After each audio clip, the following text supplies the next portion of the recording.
So good morning, everyone. I want to welcome you to the March 1st, 2022 meeting of the Calvert County Board of Commissioners. And I think this morning we have Pastor Kent with us to give us an invocation. Thank you, Pastor Kent. You're welcome. Please rise for a moment of prayer. Merciful Father in heaven, you come to all who rule and have authority over the nations of the world. You graciously regard your servants who make, administer, and judge the laws of this nation. And we ask you to look in mercy upon all the rulers of the earth, including these folks right here today in Calvert County. Grant that all who receive the sword of your servants may bear it according to your command. Enlighten and defend them. Grant them wisdom and understanding, that under their peaceable governance, your people may be guarded and directed in righteousness, quietness, and unity. Protect and prolong their lives. Lord, we graciously ask that you would grant these who are in authority today that their discussion would be guided by your Spirit, that their governance would be high in purpose, that they would be wise in counsel and firm in good resolution. We ask all this in the name of Jesus. Amen. Amen. Pledge allegiance to the flag of the United States of America and to the republic for which it stands, one nation, under God, indivisible, with liberty and justice for all.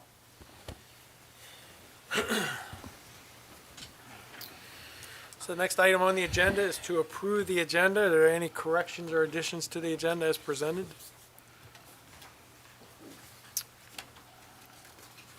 None being heard. So moved, Mr. President. That we accept the agenda as submitted.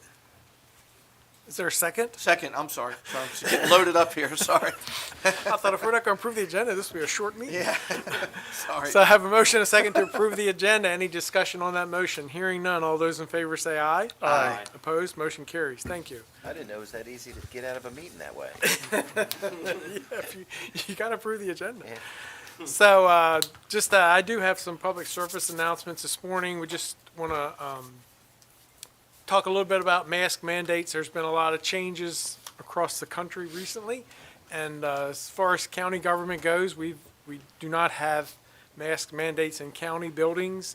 The courthouse that we sit in today and operate in is not operated by county government. It is under jurisdiction of the chief administrative judge, who controls all the courthouses in the state of Maryland. And at this point in time, there still is a mask mandate in the courthouse. And I believe they're still doing temperature checks. Nope, they've stopped doing temperature checks. Thank you, John. They just do that for you. Yeah, probably. But if you come in the courthouse, you do have a mask, and we did get some comments last week about, it was a little confusing about our policy of if people could attend our meetings. If the camera spanned around, you would see we do have the public in attendance in our meetings, but you do have to wear a mask inside of the county courthouse. The schools have lifted their mask mandate yesterday, I believe. So as of now, there's very little mask mandates left in Calvert County.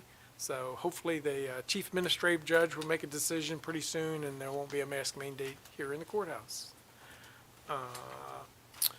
And we also want to keep the Ukrainians in our thoughts and prayers based on what's going on in their country today, and make sure that everybody comes out safe and that there's quick resolution to that issue.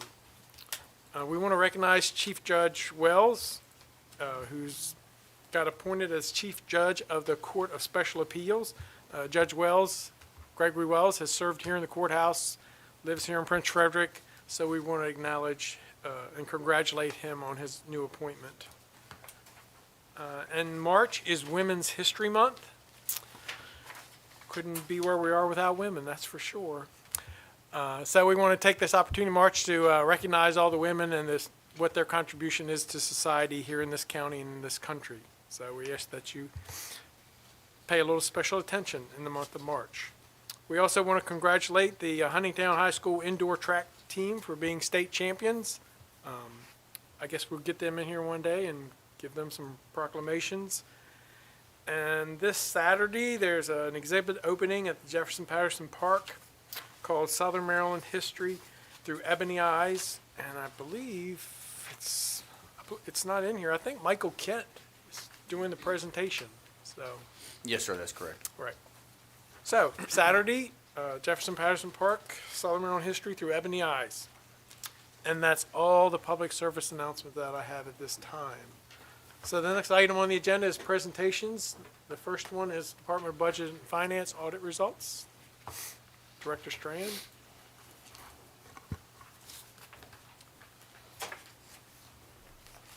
Good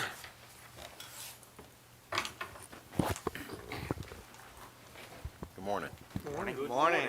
How are you doing? Good morning, Commissioners. I'm Sharon Strand, the Director of Finance and Budget. I'm going to go ahead and read the memo today, and then I'm going to turn it over to Chris, who's with SB and Company, our independent auditor. Welcome. Thank you. Thanks for having me. Excellent. Background, the annual comprehensive financial report, or otherwise known as ACFR, prepared by the Department of Finance and Budget, is available on the Finance and Budget page, or will be available on the Finance and Budget page on the county's website for your review. The slide presentation prepared by SB and Company LLC, the county's auditor, included with this memo is intended as an outline of the planned presentation. As in prior years, the presentation is intended to be very high level and accordingly will be brief. The county's financial statements received an unmodified or clean opinion from the auditors. The general fund, the main operating fund of the county, ended fiscal year 2021 with a budgetary surplus of $20.1 million. The ending general fund balance is now $92.1 million, of which $30.9 million is a committed fund balance for the county stabilization agreement. This report has been submitted to the Government Financial Officers Association for review and certificate program.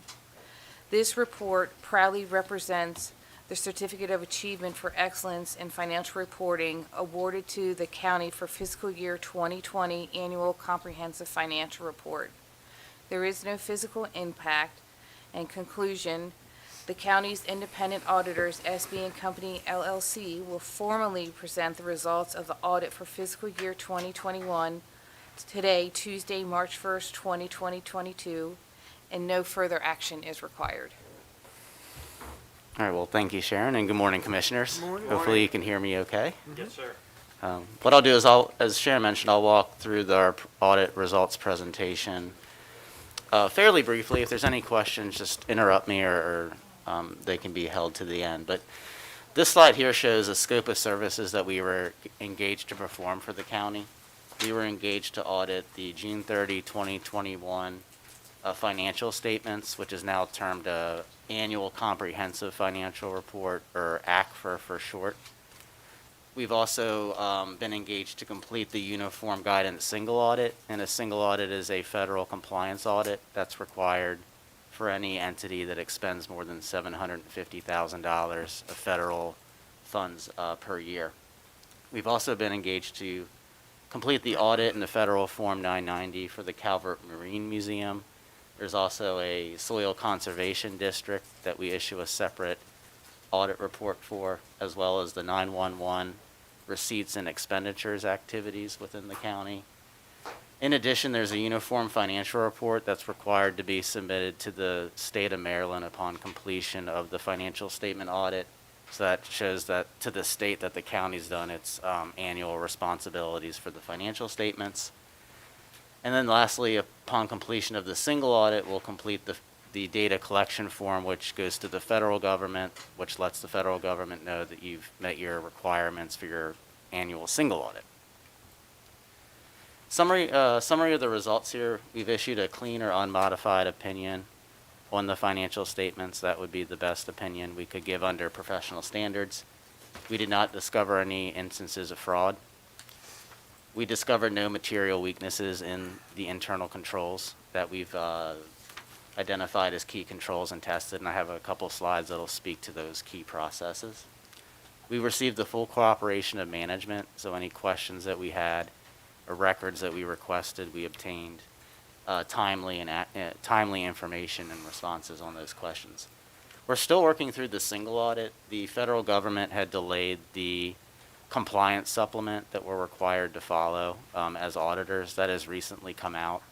The federal government's also issued a 6-month extension on the single audit, where traditionally your single audit would be due at the end of this month. It's now been extended to the end of September, but we should still be well ahead of that September deadline for completing the single audit. We had no audit entries posted as a part of the audit process. And as Sharon touched on the numbers briefly, just at an entity-wide level, which includes all governmental activities and business-type activities, there was a positive change in net position for the county overall of just over $57 million, which increases the county's entity-wide net position to just over $250 for the year.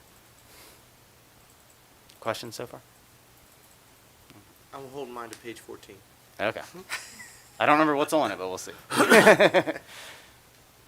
And then this is just a picture of our risk-based audit approach. This just shows just the key areas of the audit. Where I'm going to walk through the kind of the results next would be the second section, which is the assessment and the test and design of operation of controls, where we identify key processes that impact the financial statements. If you look, for example, payroll, there's lots of volume of transactions. That's a very material expense to the financial statements.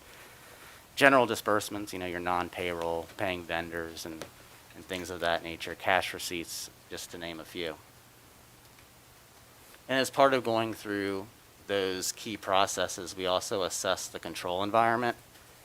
And there's 5 interrelated components that we have assessed here listed to the left, and we've concluded that there's a effective control environment for the period under audit.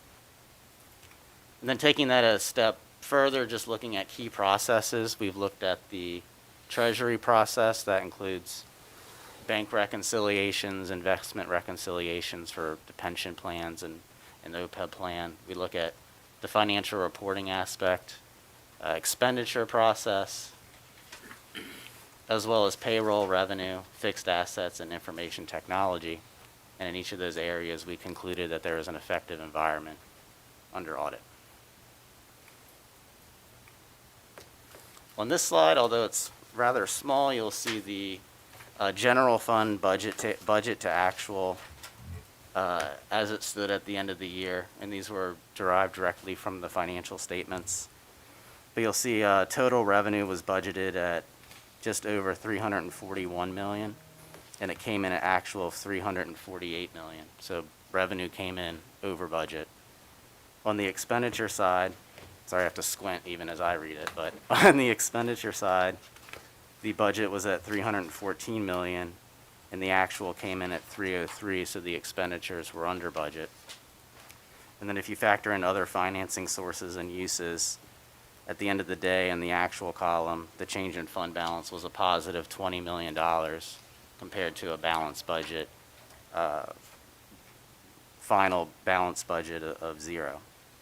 Was that income tax? Is that what the difference was? We did have an increase in income tax, That's what I thought. recreation tax, and some of the expenditures were pushed over into the grants fund for the, sorry if you can't hear me, for the CARES Act money that we received, That's what I so. thought. So going forward next year, obviously, that'll be, I can't imagine the income tax will come in that high, because it won't be artificially stimulated with the different programs and the unemployment the way it was. So I thought that's what it was. I just wanted to make sure. Yep, no, we've seen that kind of statewide with the income tax as well as the delayed spending of some of the CARES Remember money. the early So- talks were, no one knew the federal government was going to do that. So you thought you were going to have major shortfalls. Yep. Right. So that was the initial, that's, what a roller coaster, and then now we're seeing, went here, and I think we're going to see this. Yeah. So that was, but I thought that's what that was. I thought that's what I was seeing, so. Yep. Thank you. Yeah, but we just got our next income tax distribution this week, and it was above projection, so. Did it have any parts left from that? When are we going to cycle that number? Without the, the $1,000 a week, and you know where I'm going. Yeah. Right, so When does that cycle? I'm not 100% sure when that will fall off. But the estimates from the state is that income tax is strong, and is projected to remain this Well, year. true, if you look at, the minimum wage hike and some of the others, so that may offset some of that because they're, so that's true too. It's gonna be interesting going into next year. You used to could almost set that line almost perfect, you Right. almost knew within a few here and there where that was gonna be. But, that's true when thinking about that, so. So we'll consider that when we present the Because wait till 23. minimum hits 15, you're talking, that's thousands of jobs. Right. Okay, I wasn't sure, sorry. Nope. I appreciate the questions. Anything else so far? All right. The last few slides, I won't walk through each one of these, but these would be our firm or industry required communications to you all. If we had problems getting through the audit or if we had disagreements with management, as I had mentioned at the beginning, if we had concerns about fraud or if we had journal entries that we had posted, I'd be required to bring that to your attention through this presentation. And I really have nothing of a negative nature I need to bring to your all's attention through the audit. And then lastly, I did include my contact information in the back. I make myself available to Sharon and her team throughout the year with questions, but I also extend that to the commissioners as well if you have any concerns or want to run anything past us or anything of that nature. So you didn't have any recommendations for management to the finance No. department? No formal recommendations. I think there's some area to move up the timeliness of the financial statements and kind of get that out sooner. The GFOA award program that Sharon had mentioned, they have a 6-month time frame to get the financial statements done. So that's kind of a target. And getting the financial statements done takes a lot of time and effort. So 6 months sounds like a while, but it's a lot of time and juggling multiple responsibilities. Now, if you look at our opinion, it was dated in January, so that was just almost a month later. And GFOA does grant extensions, so it shouldn't be a problem for the award. But I do think there's some area just to maybe move that up a bit. And I know Sharon's been juggling many things, but I don't want to speak for her. But we've seen lots of governments struggle with getting the statements done in that 6-month window, and I'd probably have seen more this year that have requested extensions than I've seen in the past, and that's the nature of, Even getting some of the data is delayed. So that, from and if you look state, like things of that nature, so. there's no requirement for the county to do the entire ACFR, because there's more information in the front and the back that's required, but that's a lot of information that comes from other sources, and sometimes it's a waiting game to get data. Yeah, the past few years, we've asked for an extension, mostly due to the COVID impacts of how it's impacted accounting and directions from how we're supposed to report things. So going forward, we should have a better understanding and be able to meet our 12/31 deadline.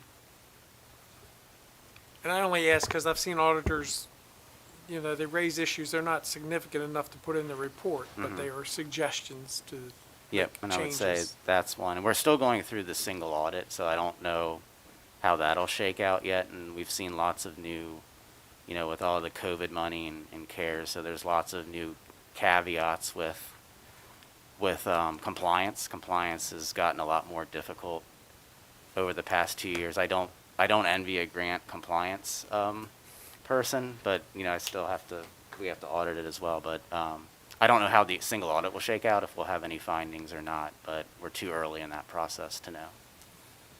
Okay. Thank you. All right, well, thank you all. Thank you. Yep. Absolutely. Have a great day. Yep, you too. Thank you.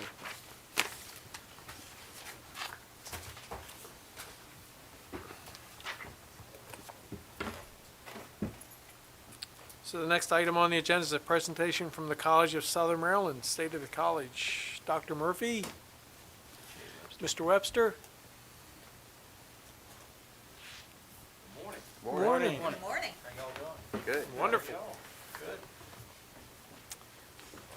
So far, don't ruin it. Give it our We're going best to do our shot. best not to. Good morning, good to see all of you. Good to see you, good to see you, Mr. Norris. Haven't seen everybody in a while. Yeah. And we are presenting our State of the College. It's been a ride, and as we did last year, we're presenting it to you in video form. So, thank you, Rachel.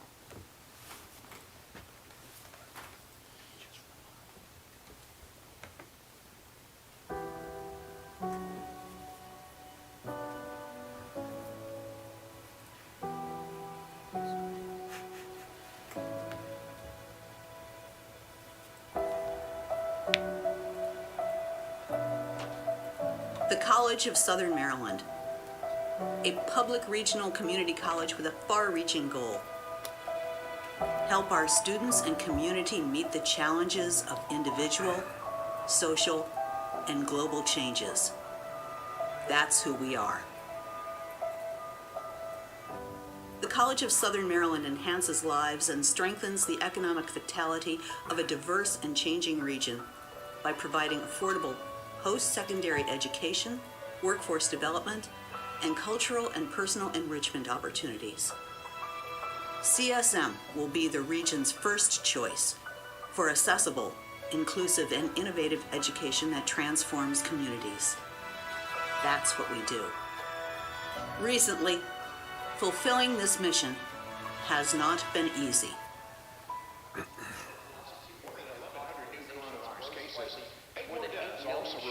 In just the last day. There were more than 600 new cases. Fewer than 1,000 new cases. New COVID outbreaks are causing closures and cancellations at college campuses. More contagious COVID-19 variants are spreading. Universities are seeing high enough case rates that many of them are canceling events or modifying operations. The COVID-19 pandemic has taken its toll on higher education, and CSM is no exception. We have experienced an unprecedented level of disruption. Every system, and we mean every system, that operated our college has had to change. Despite the warnings, there are pockets of resistance across the country. All these changes have occurred in an atmosphere of fear against a backdrop of a mutating virus, political divisions around public health, and continual disturbances that turn family life upside down. Schools have vacillated between in-person and virtual learning. Testing and vaccination sites have ramped up and down with each new variant of COVID-19. Of the 2020 high school graduates who did not attend college, who stopped out because of the pandemic, only 2% have enrolled. So what does this mean for colleges and for employers who are clamoring for highly skilled workers? Worst of all, our low-income students who need us the most have simply disappeared. These past 2 years have brought relentless change and uncertainty, draining the energy of college faculty, staff, and students. We have pivoted our focus, shifted resources, adapted to new ways of learning, keeping the community college experience alive for Southern Maryland. But as we enter our third year of the global pandemic, we are weary. Community colleges are facing major enrollment declines, but numbers don't tell the full story. What is the value of CSM? Let's imagine Southern Maryland without CSM. What would that look like? Hundreds of acres might still be undeveloped. St. Mary's Academy might still stand vacant and in disrepair. There would be no Prince Frederick campus and no local training to support the energy industry. There would be no La Plata campus, no transportation center, and no Velocity Center. Southern Maryland would have even greater shortages of nurses and first responders and even fewer teachers. Our hospitals would be smaller, our schools would be overcrowded, and people would need to leave the area to receive nearly any sort of post-secondary education. Beyond the large-scale community effects, the personal impact our institution has on the individual is powerful. So I know CSM transforms lives because you're looking at one. I feel like college is kind of scary sometimes when you leave home, and I feel like coming to College of Southern Maryland was definitely a great decision for me. I've gained professors and friends that turned family. I gained resources, I gained education, and experiences that I don't feel like I would have gotten anywhere else if I would have chosen another university or another college. So I'm grateful that even after graduation, I still have those same professors and friends that I can lean on in times of hardships and in times of accomplishments. So I'm grateful for what I received here. It's hard to answer where I would be if CSM had not been here, because CSM has always been a part of my life. The opportunity to live and work in the same community as my family and my friends and those connections. It's just so invaluable to me hearing students tell me their story and that they count me as a part of their story. It's just huge, huge to me. I can't think of a better place to work. Can't think of a better place. We've had many different partnerships with the College of Southern Maryland. One of the things that we've done that I'm very proud of is the power technician degree that we have. We have apprentice linemen who come to SMECO and train for 4 years to become journeyman linemen. So as they're going through that 4-year process on the job training, they can also take a year of classes at the College of Southern Maryland, and when they're done, they get a power technician degree and associate's degree.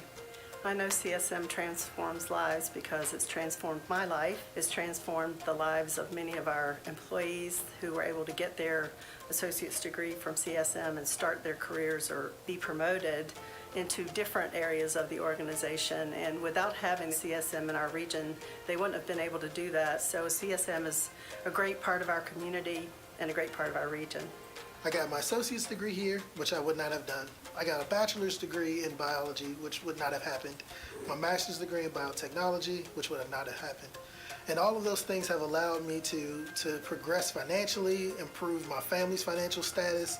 Just bought my first house 2 years ago, which is now full of people. I have a wife and 2 kids and 2 dogs, and all of those people are in my home now. The gateway to all of that was those classes at CSM. After I left CSM, I went to Bowie State, finished my bachelor's degree there, and I went back to work after that trying to get some more experience, and eventually it led me to Hopkins, where I got my master's degree in biotechnology. I've done a lot and been a lot of places that I would not have gone to if I hadn't restarted my academics at CSM. I would say it's probably the most supportive environment I've had academically, even with Hopkins and all its pretty much infinite resources. The people at CSM cared about me more than anywhere else that I've been. So if you have the opportunity, I would say coming to CSM, regardless of your end goal, is somewhere where you can be nurtured, taught, and shepherded really towards whatever your long-term goals are. The most beautiful thing I think that CSM did when we came under the title of the College of Southern Maryland is that we picked up the pencil, we flipped it over, we used that eraser, and we took out those county lines. We really went regional in our thinking and our support of our students, not separated, but inclusive, embracing the diversity that we have within this region to support our students in achieving whatever the goal is they have in their personal journey. And I appreciate being able to be a part of that day in and day out in all of my roles at CSM.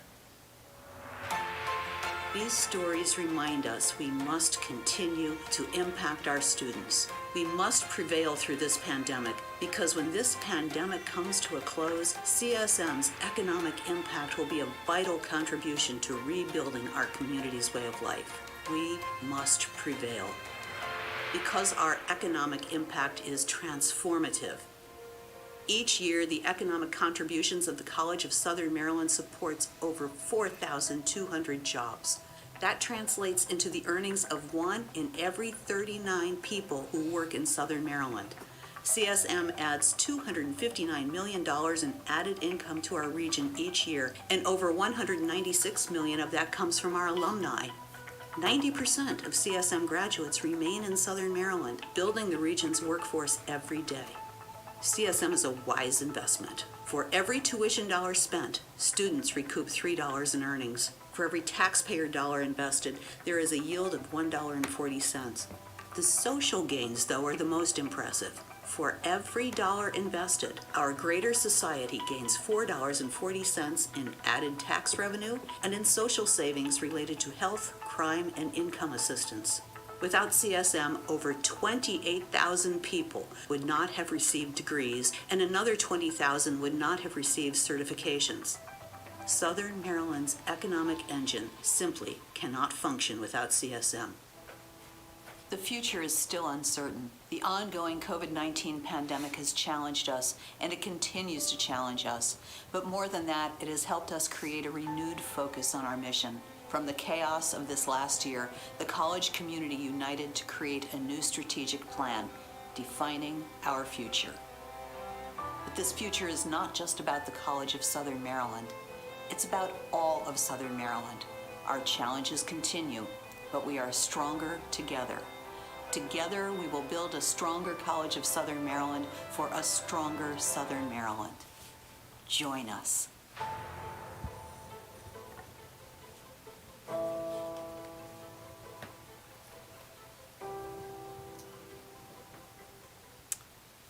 And that is the state of the college. There was no picture of the garden. No, there wasn't a picture of the garden. Come on, Jay. I'll put it up on Facebook today, I promise. Actually, the day that we did the filming, it was so cold, the garden was wrapped. I thought it was fantastic. Thank you. Fantastic. It's video. very nice. I'm a visual person anyway, you know, so great video. Well, thank you. We've got a terrific, communications crew. They do an excellent job, and I'm very proud of the work that they do in producing videos for us. But this is, I will not tell you anything but the truth. This has been a rough couple of years, and honestly, we think that coming back over the next few years is still going to be fraught with challenges, and I think we all know that. Though I think it's really important that we all work together and try to sort this out. Going back to 2019 is simply not possible. And too many things have changed. And for us in education, while I am in awe of what our public schools have been able to do, I'm also aware that we've got a 2-year gap at every single level. And so in higher education, we're going to be looking at trying to help people still put things back together for over the next decade. But one thing I would like to do is I would like to thank you. Last year, you gave us funds for scholarships, the Commissioner's Care scholarships, which we have allocated to our students. They have been extraordinarily appreciative. It's made a lot of difference. And you're always giving presentations to folks, so we have a certificate of appreciation for you.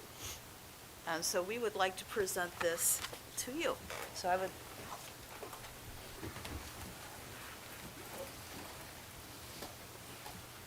Where would you like to go? I don't know, I'm not driving. You tell the story.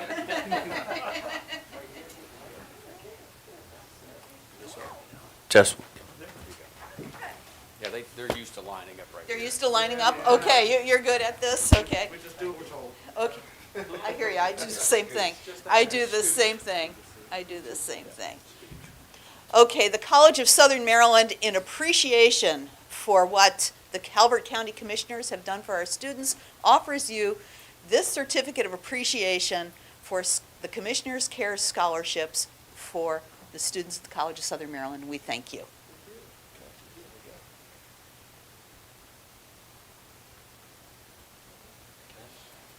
Oh, there's more.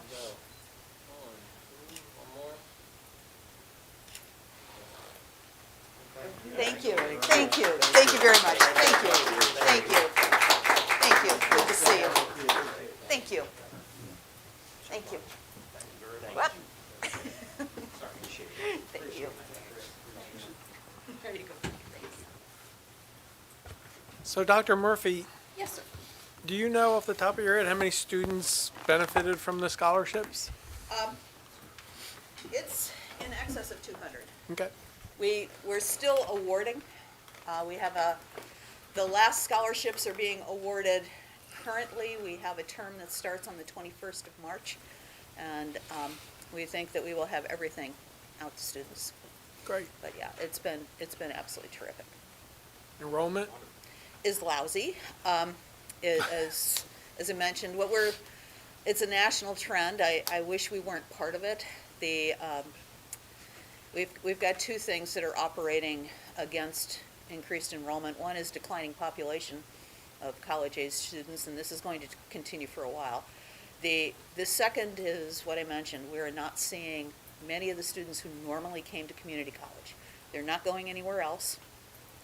They're generally they're low income, and overwhelmingly they're male. Right now, I want to say about 36 or 37% of our student body is male. So they're vanishing from the higher ed landscape. So you said the college-age student population is declining. Yes. So we're not seeing that decline in the public schools. Yes, we are.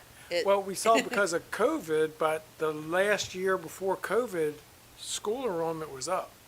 Okay, if you look at it year by year, you'll see some fluctuations. If you look at the trend lines, that is not really what's happening. We've got, there's something the term is the baby bust. And we have a national trend of a lower birth rate. And if you look nationally, American population didn't change over this last year, which is the first time that's happened. So that's really interesting to me. But our projections, when we look at all three public schools and we extend it out, are that, barring an influx of people from someplace else, we're not going to see growth. I think when you talk to a lot of today's, I hate saying kids, but say in your 20s or what have you, we were from the generation as, you got your job, education, what have you, you got married, you started a family. I mean, that was the natural progression. That doesn't seem to be their focus, having children and families, and you see it later and later, and that has to have a trickle-down effect. I mean, you're not having young children, it's less people to go, I mean. I think that's very true, I think, and that's not a new phenomenon, so we're seeing it now. I don't have the crystal ball, but I don't anticipate, we're looking at, our strategy is for enrollment stabilization and to aggressively go after those folks who really do need us. Well, I think the market you're going to see is going to be probably the 30-something market, because as jobs are changing, the technology is moving so fast, and do you have the ability to change with it? I think that's the challenge you're going to have. The traditional meat and potatoes type things are changing. I mean, the work from home thing is everything is the from home thing. That is, so how do you adapt with that is going to be the challenge. I agree. We will be, and I will send you invitations on this, but we will be hosting in April educational showcase, one on each of the 3 campuses in the counties. We're going to show you some of the technology and some of the things that we have stood up during this pandemic. And I had the opportunity last Friday to attend a virtual reality session for medical assisting. It's amazing stuff. So be happy to share that with you. Great video. Looked like you guys had a fun time putting it together. It looks like it was, like you said, very cold out more than a few weeks ago.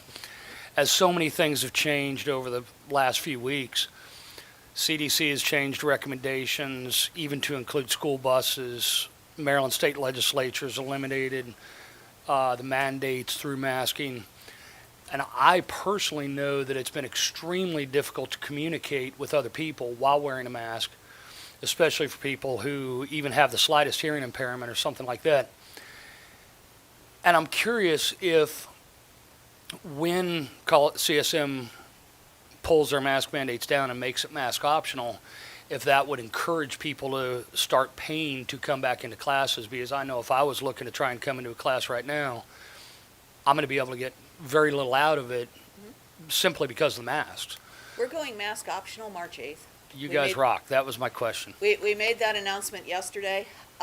We try not to change direction. It's right before spring break, so we look for those natural breaks. Having said that, I'm from your mouth to God's ears. I hope people do come back. Our online and virtual enrollment is still strong, but I think that's probably maxed out. I think where we're losing people are those people who need the social experience of school. And we all grow with the communications and the facial expressions and everything. So I'm looking forward to it. And I'm looking forward to a good rebound that you guys will see along with everybody else across the country soon. Hope so. We're working on it. Yep, we are. Yep. Any other questions? Thank you. Well, thank you for coming very into much. that. Thank Absolutely. you. Thanks. Great day. Hey, Jay, just so you know, when we give out awards, we give checks too. Just saying. Kelly, I've got a ring I'm gonna call you about. All right, Yeah. thank you. Take care, y'all. Thank you. You have a good day. Thank Okay, you. too.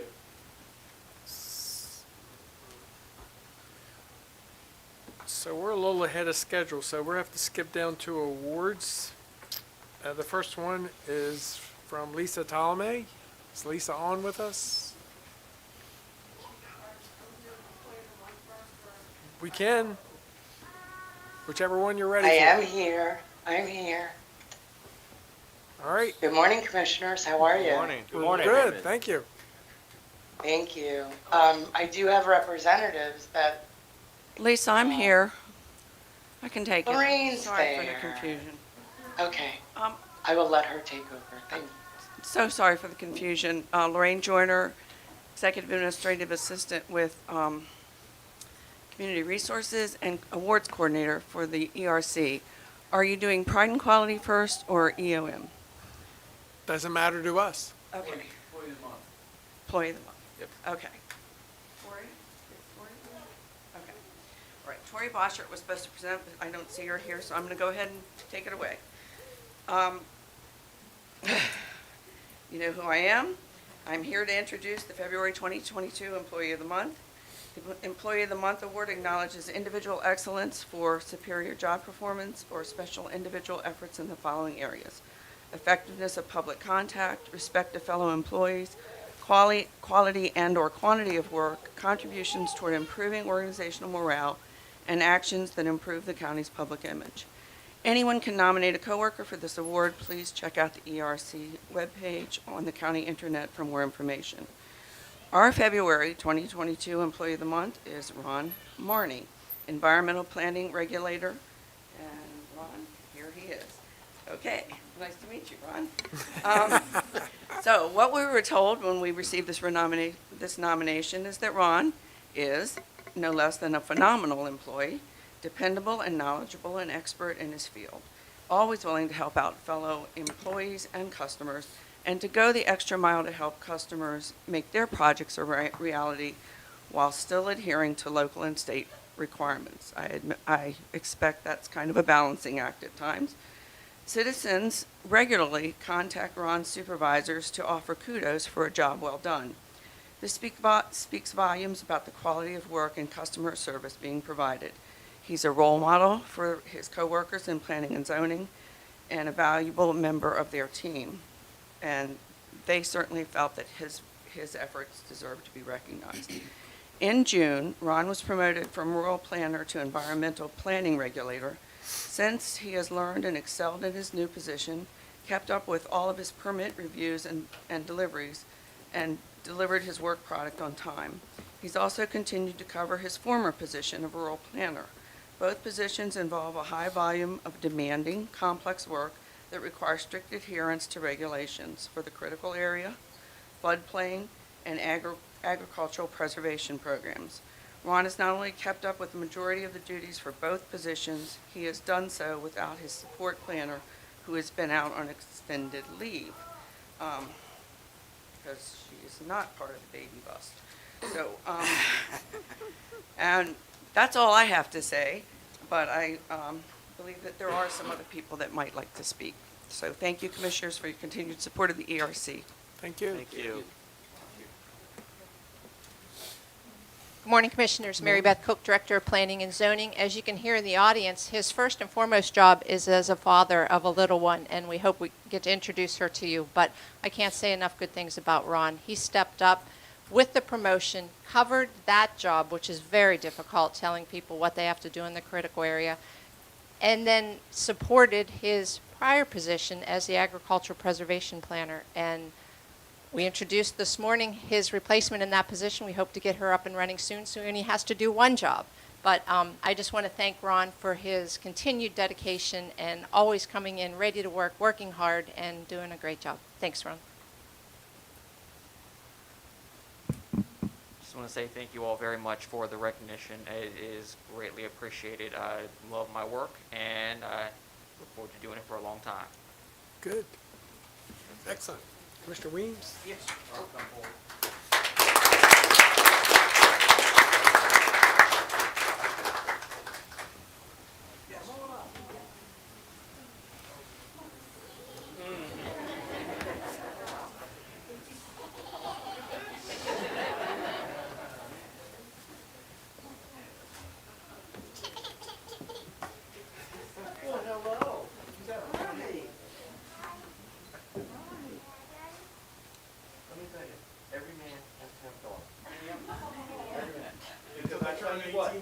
Tell you what, your boys, for dads, your boys put you in old age home, daughters kick your husband out and move dad in. You got every, that's a liquor credit, there you go, that's a good job.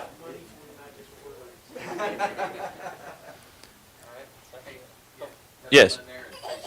All right. Yeah. Ron, here's your proclamation, sir. And I just want to say that since you have been here, you're a fine example of succession management. We look forward to bigger and brighter things in the future for you in county government, sir. Ken?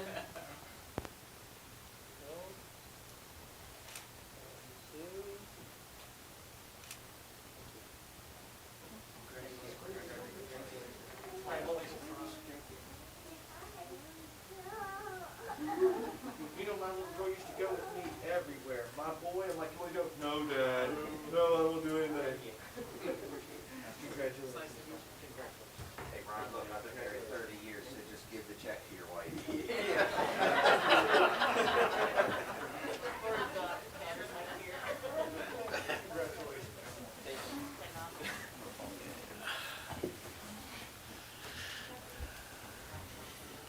Next is Wes. Good morning, Commissioners. Morning. Ladies and gentlemen, I'm Wes LaPrey, and I'm here from the Employee Recognition Committee, presenting a special award that we call the Pride and Quality Award. Pride and Quality Awards are reserved for those occasions where we're able to acknowledge truly extraordinary job performance that results in greater efficiency, significant time or cost saving, or even broad-reaching public service efforts. There's more information about this and other awards on the ERC's intranet page. Today we're recognizing John Silcox, Technology Services Network Supervisor, with a Pride and Quality Award. Congratulations, John, and please join the commissioners up front. So the camera's on you.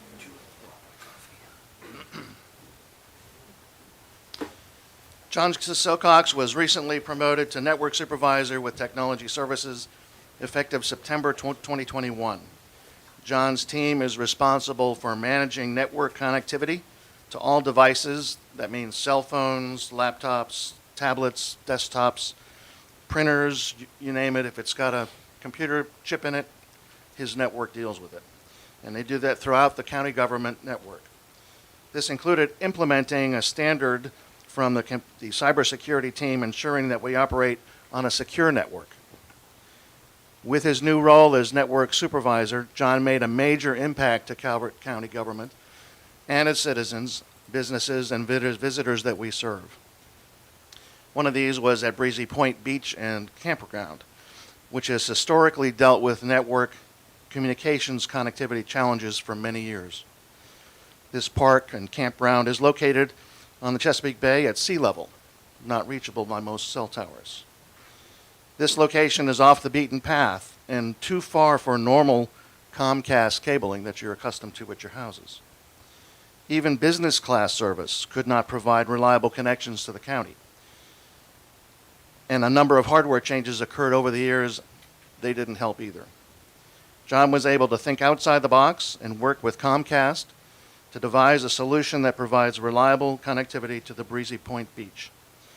At the end of the technical discussions, Comcast agreed to fund installation of an aerial fiber optic system which solved the county's reliability problems and saved the county over $200,000 in trenching and installing our own fiber.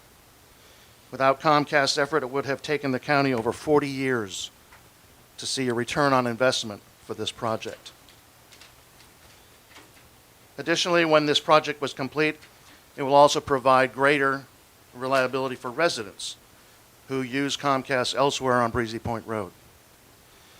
Another area that challenged John's technical expertise involved the recent discovery of a cybersecurity vulnerability, which affected hundreds of thousands of users and businesses around the world. John worked with our county's cyber team and wrote rules, we call them rules, it's programming, that directed the behavior of our county network firewall. These rules detected and isolated malicious traffic from outside the county government that were trying to find vulnerabilities and attack our network. That work already stopped hundreds of attacks from the internet. John and his team also configured wireless devices that allow the public to use and maintain their connections on their mobile devices while visiting most county offices and parks and recreation facilities.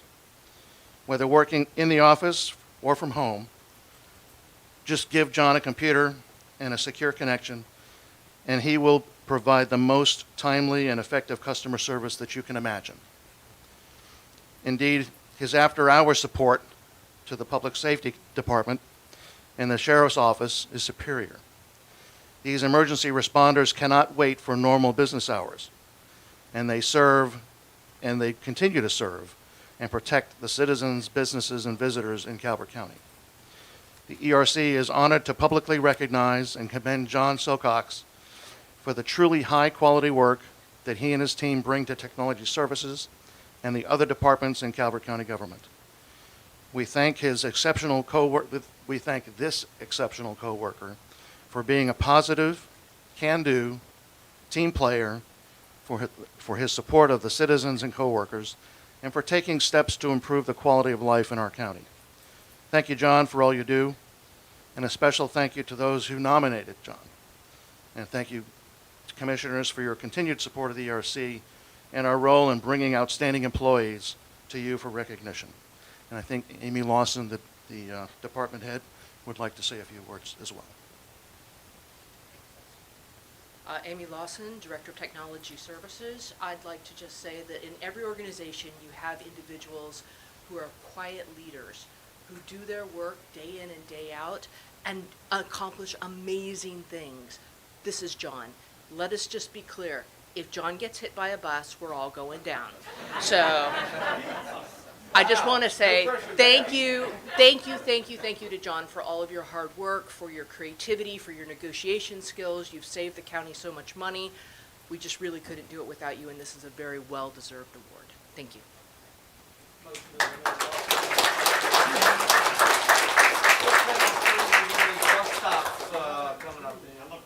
Okay. We'll put a tunnel in. He can go underneath.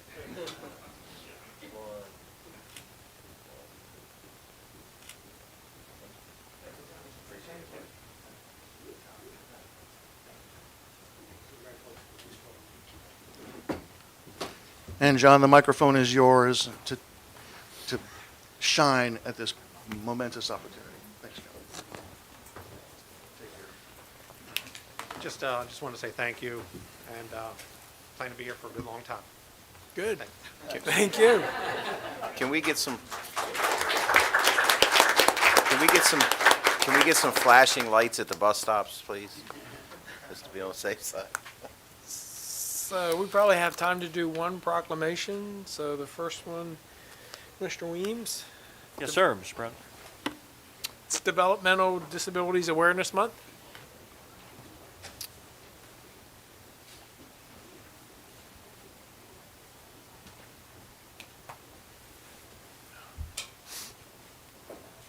Good morning, Commissioners. Good morning. I am Tanya Taylor, Client Services Manager with the Office on Aging, and we're just so happy to be here today, and we thank you for the recognition of Developmental Disabilities Awareness Month. It's a great moment for us to make the community aware that the Office on Aging is very proud of our CREATE program, which is a day hab program specifically for our older adults with developmental disabilities. It gives them the opportunity to come and to socialize and to take part in activities that are unique to their program, but also to take part in the activities that go on at our senior centers every day. So we are licensed for 15. We have 9 active participants in our program that we just love spending time with every day. And joining us today, I have Angela Nino, who is our specialist for our Developmental Disabilities program, who's recently promoted, who's doing a phenomenal job working in her new position, as well as still continuing to coordinate our CREATE program. And we also have Ms. Annie Reynolds, who is a regular participant in our program. So again, thank you so much for having us here today. Thank you. Thank you. Okay. If you'll please come forward.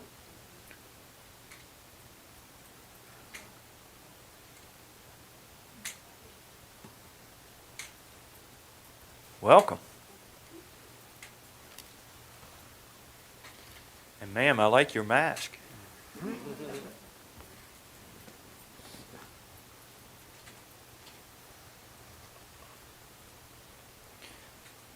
Whereas, in 1987, President Ronald Reagan first proclaimed the month of March as Developmental Disabilities Awareness Month to provide the encouragement and opportunities necessary for people with developmental disabilities to reach their potential. And whereas, in the 35 years since the first proclamation, we have made progress improving the lives of individuals with developmental disabilities, noting challenges remain in providing full inclusion. And whereas Developmental Disabilities Awareness Month is a time to celebrate the many contributions people with developmental disabilities make to our society and to recognize the efforts made to achieve a culture of meaningful and full inclusion in all facets of community life. And whereas through awareness and outreach to identify barriers and develop solutions, the idea of true inclusion and integration can become a reality and highlight the principle that everyone benefits when people with and without disabilities live, learn, and earn together in the community. Now, therefore, be it proclaimed by the Board of County Commissioners of Calvert County that the month of March be known as Developmental Disabilities Awareness Month.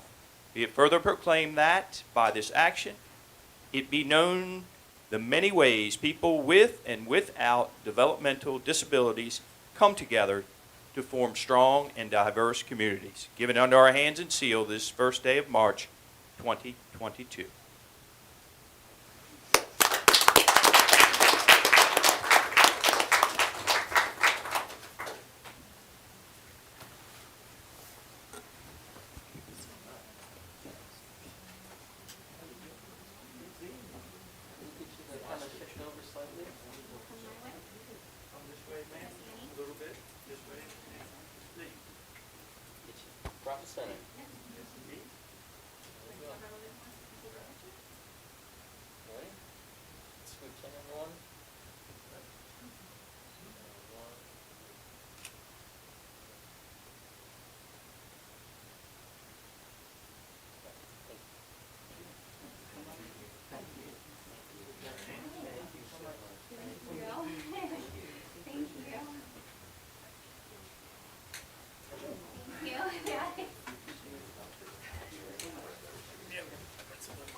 Quite 11 o'clock. We can do another one. So we got time for one more proclamation.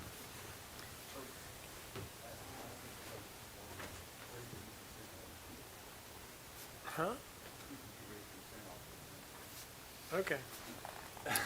The county administrator wants us to do consent. Oh, okay. Gotcha.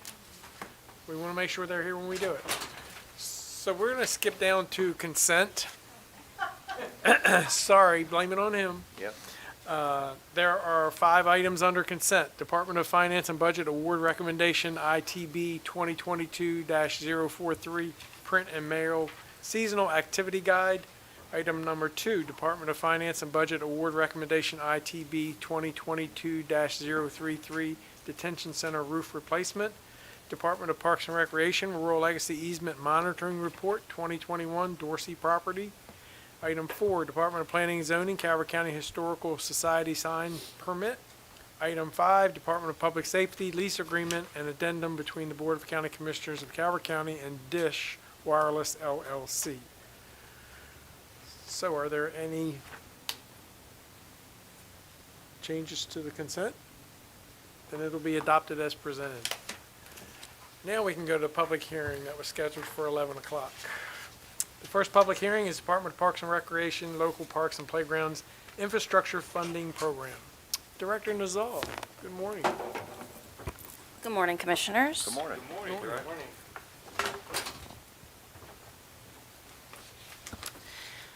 Good morning. I'm Shannon Nazal, Parks and Recreation Director. This is a public hearing for the purpose of considering and receiving comments regarding improvement of budget adjustment BA013 CIP, making available $700,000 for the construction of the tennis courts at Dunkirk Park. The county has adopted guidelines for conduct at public hearings as detailed in Resolution 6-89. This hearing will be executed to comply with that resolution. The hearing has been duly advertised, and there is a certification of publication in our files that constitutes the record of this hearing. A sign-in sheet has been provided for speakers and is located on the podium to the left behind me. If there are in-person speakers, I will call the speakers to the microphone before the public hearing is concluded. You will be called up in the order that you have signed up. Please limit your comments to 2 minutes if you are commenting as an individual, or 5 minutes if speaking on behalf of an organization. Please speak directly into the microphone so that the viewers of the tape broadcast will be able to hear your comments along with those in attendance today. If you wish to provide comment via telephone, please call toll-free 888-475-4499 or 877-853-5257, meeting ID 899-4188-8251. Passcode, if asked, is pound, request to speak, *9. Background. In the 2021 legislative session, the Maryland General Assembly passed legislation, House Bill 590, that includes an allocation of $1 million in grant funds to Calvert County for shovel-ready park infrastructure projects managed by the Maryland Department of Natural Resources. The Department of Parks and Recreation currently has a capital improvement plan project to relocate and expand the tennis court complex at Dunkirk District Park. The Board of County Commissioners has previously approved funding for this project. Discussion. On October 19th of 2021, the BOCC approved the submittal of the grant application for this project. On February 16th, 2022, the Maryland Board of Public Works approved the grant application for the Dunkirk District Park Tennis Courts project in the amount of $700,000 with no required match. A budget adjustment of this amount should be accounted for in the FY 2022 budget. The budget adjustment requires a public hearing because it is in excess of $150,000. Fiscal Impact, if approved, amends the adopted budget for FY 2022 to appropriate and allocate $700,000 for construction of the Dunkirk District Park Tennis Courts to account 431601-45006, reimbursable by the Maryland Department of Natural Resources. Conclusion, recommendation, staff recommends that after taking public comment, the BOCC close the record. Staff will return in 10 days to request BOCC approval of budget adjustment 013 CIP and request the BOCC sign the related budget resolution. Okay, we'll check to see if there's anyone signed up to speak.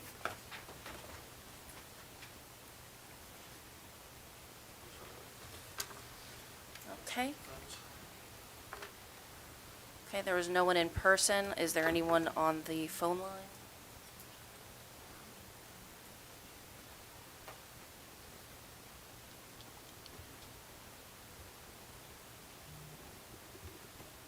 Is there anyone who's raised their hand on the telephone line?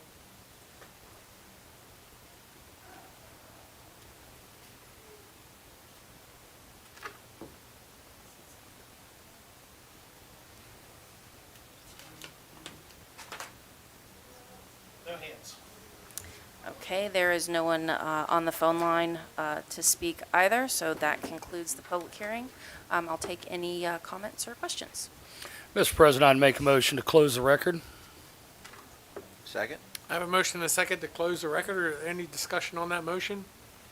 Hearing none, all those in favor say aye. Aye. Opposed, motion carries. Thank you, Commissioners. So the next public hearing is Department of Community Resources. Director Moreland. Good morning, Commissioners. Jennifer Moreland, Director of Community Resources. I'm here with you this morning for a public hearing for our reallocation of community development block grant funds and a budget adjustment 161. Excuse me, Mr. President, I need to recuse myself for possible perceived business conflict. Thank you, Absolutely. Commissioner. Let the record show that Commissioner Gadway has recused himself, please. I'll give you background on this. On October 2nd, 2020, the Department of Community Resources applied for the Community Development Block Grant, CDBG, from the Maryland Department of Housing and Community Development, DHCD, for Federal CARES Act funding, Phase 2. The county was awarded $600,000 for rental assistance through the CDBG program. The CDBG Coronavirus Phase 2 CARES Act funding program initially provided rental assistance for households impacted by the pandemic. But as other funding sources have been identified, the CDBG funding can be used for other needs in conformance with program regulations. Discussion. In January 2022, staff reallocated the majority of funding to other programs allowed by this grant.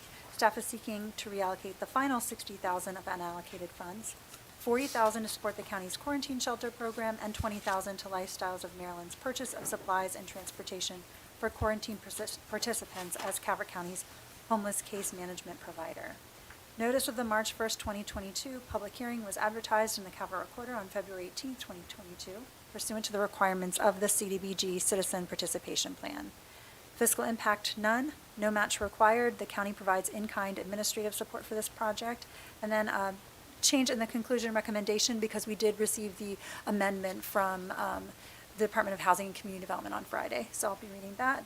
The Department of Community Resources, following the acceptance of any public comments, requests a motion to close the record, approve and adopt budget adjustment 161 as submitted, and sign the related resolution, and authorize the president to sign the second amendment to the grant agreement so these funds may be expended. I'll ask now if we have any callers or anyone on the sign-in sheet. There is no one on the sign-in sheet. Okay. And are there anyone providing comments on the phone? Been advised no one has raised their hand on the phone. Okay, and we did not receive any written comments either. Do you have any questions or comments on this reallocation? Mr. President, I make a motion to close the record, approve and adopt budget adjustment number 61 as submitted, and sign the resolution. 161 as submitted, and sign the resolution and authorize the president to sign. Second? A motion and a second to close the record, approve the adopted budget adjustment 161 as submitted, sign the related resolution, and authorize the president to sign the second amendment to the grant agreement so these funds may be expended. There you go. Any discussion on that motion? Hearing none, all those in favor say aye. Aye. Opposed, motion carries. Thank you, sir. Director. Thank you, Moreland. Jen. So I couldn't remember everything you said, and that wasn't written in here. I'm not judging. Yeah. You got a good memory. That's my job. So we can, Commissioner Gadway's rejoined the meeting. We can go back to proclamations. The second proclamation is Good Sportsmanship Month. Someone from Parks and Rec? Taylor? I'm tall. Yeah, you are. Good morning, Commissioners. My name is Taylor Morton. I'm the Sports Assistant Coordinator with Parks and Recreation. March is Good Sportsmanship Month, so today I'm here to recognize 3 people who are vital components of our community and our programs. So Larry and Alexis, do you guys want to come up? So the first person I want to recognize is Larry Hall. So Larry Hall has been the president of Northern Calvert Little League for many years. Probably, we can't even count how many years, probably over 30. I think it's 50. I think it's like 60. 60, okay. But Larry's dedication to the youth of Calvert County far exceeds what any volunteer is asked to do, and we respect him so much for that. The second person I wanted to recognize, her name's Chia Tugis. She unfortunately wasn't able to be here today, but she's our new tennis instructor. So commissioners, if you want any tennis lessons, go through Chia Tugis. She's awesome. But she does an incredible job teaching the fundamentals and mental toughness of tennis, and she always encourages her participants and always tells them to have a positive attitude. So the last person we have is Alexis Owens. So Alexis Owens and Vince Owens have 7 kids, and they coach 4 soccer teams. So they are busy Monday through Friday at soccer practices and then games on the weekends. But she supports her husband, she supports her kids, the other kids on the team, and no matter the outcome of the game, you know, she always has a positive attitude. So I know on behalf of Parks and Recreation, we just want to thank you guys and appreciate everything you do for the community. So.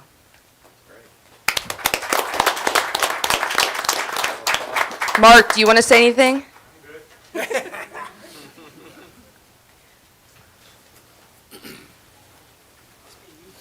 on up front.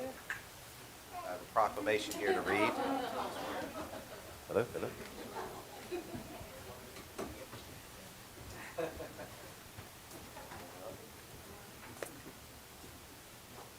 Whereas the state of Maryland and Calvert County recognize that sports are a major social force that influence American culture and Maryland families, and whereas being involved in sports should promote good sportsmanship and foster the development of positive characteristics for physical fitness and personal growth, whether participating as a coach, player, or a fan. Whereas elements of sportsmanship reflect crucial life skills that will help players thrive throughout their education and will prepare them for the workplace by fostering a strong sense of character and collaboration. And whereas sportsmanship can combat bullying and promote inclusion by providing a safe and healthy environment where players value respect, fairness, integrity, responsibility, and perseverance.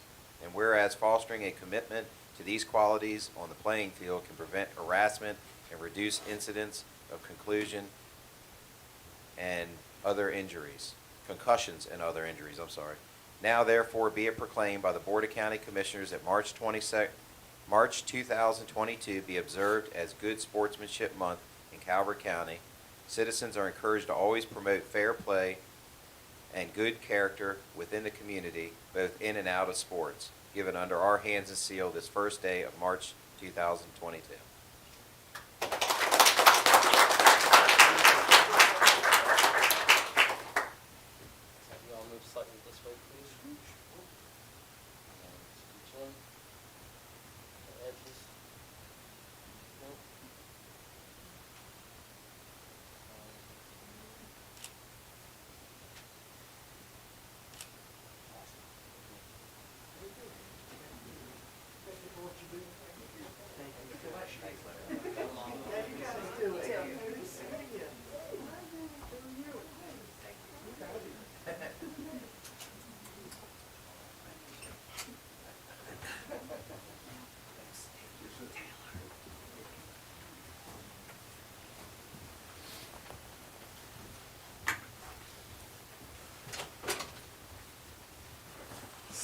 So item 3 under proclamations is Catherine Shannon, retirement.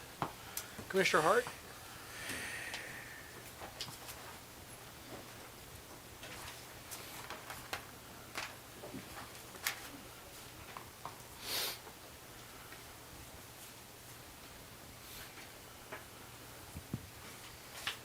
Hello again, Commissioners. Good Tanya morning. Taylor, Office on Aging.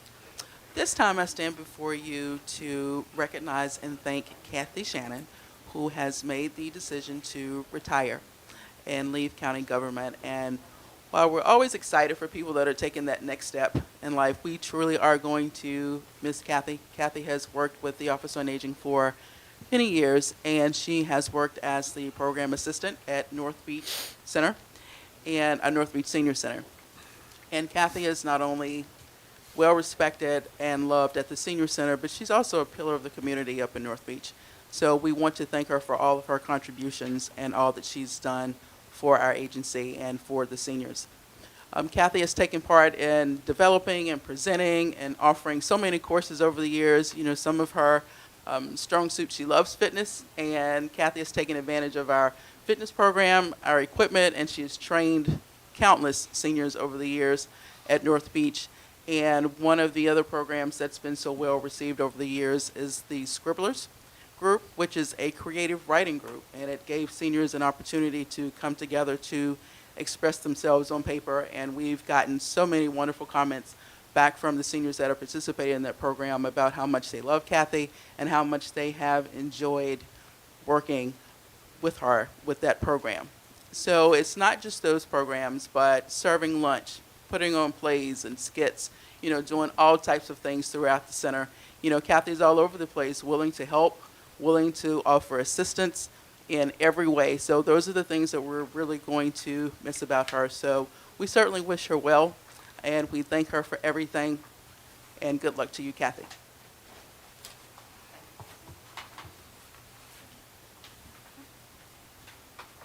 In addition to being an amazing Office on Aging employee, Kathy was also just a great Calvert County government employee.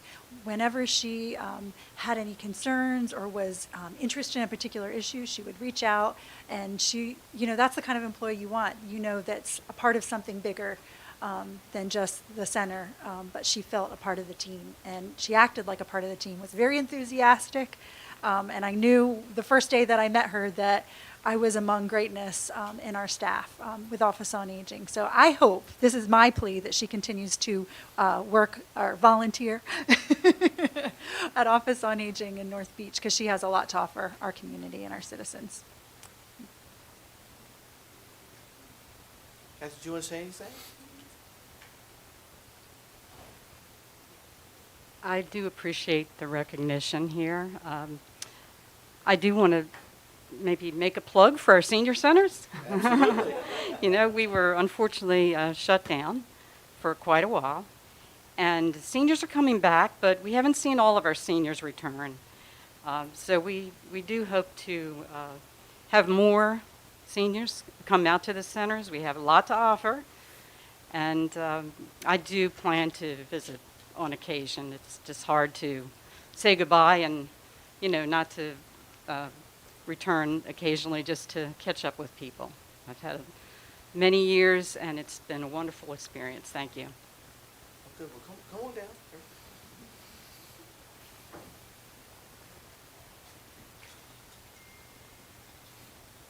Kathy, before I read this to you, can you guys hear me? Is this thing on? Commissioner Nutter used to bring me up there occasionally, and you remember, and the programs, they're phenomenal. They really are. The joy in the room, the smiles. I mean, you can hear it till you sit there and watch it and really see it. It's such a phenomenal place, program. It really is. And I remember when I first got on the board, Pat's like, "Come on, boy, you got to see this." And it's really what a great thing you do. And so glad to hear you're coming back. So I don't have to say you'll be missed. We will be seeing you again. But we do want to thank you for all your years of service and everything you've done. And read this to you. And it says, whereas Catherine Shannon, Program Assistant for the Office of Aging, is retiring on Thursday, March 3rd, 2022, after dedicating over 14 years of faithful and loyal service to the citizens of Calvert County and the state of Maryland.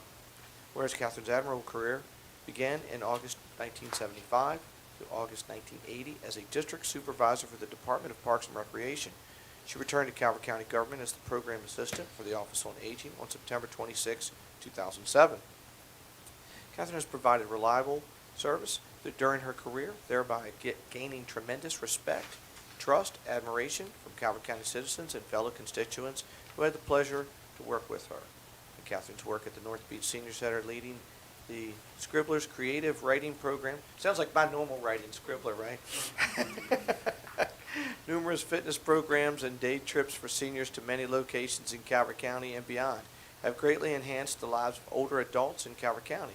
And whereas Catherine's commendable and distinguished service has been demonstrated with a spirit of pride and commitment through her excellent career with the Office on Aging. And whereas the Board of County Commissioners of Calvert County presents the proclamation as a tribute to Catherine's outstanding accomplishments during her distinguished career, thereby recognizing this amazing woman who strives to improve the quality of life for all Calvert County citizens. Now therefore be it proclaimed by the Board of County Commissioners of Calvert County that the appreciation of all Calvert County citizens is hereby extended to Catherine Shannon on her retirement after 14 years of reliable and commendable public service. Be it further proclaimed that the Board of County Commissioners of Calvert County joins with the community, her co-workers, family, friends, in conveying best wishes for a long, healthy, and happy retirement with continued success in all her future endeavors. Give it under our hands and seal this first day of March 22, signed by.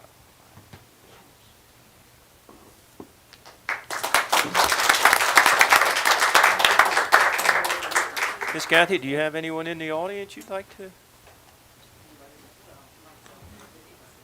Is he okay? All right. Okay. I tried, cousin.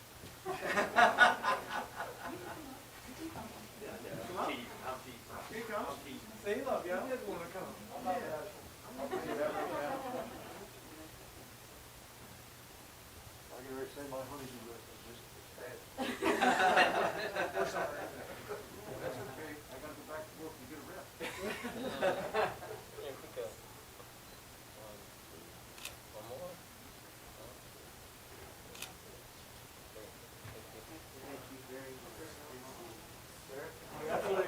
You're absolutely right.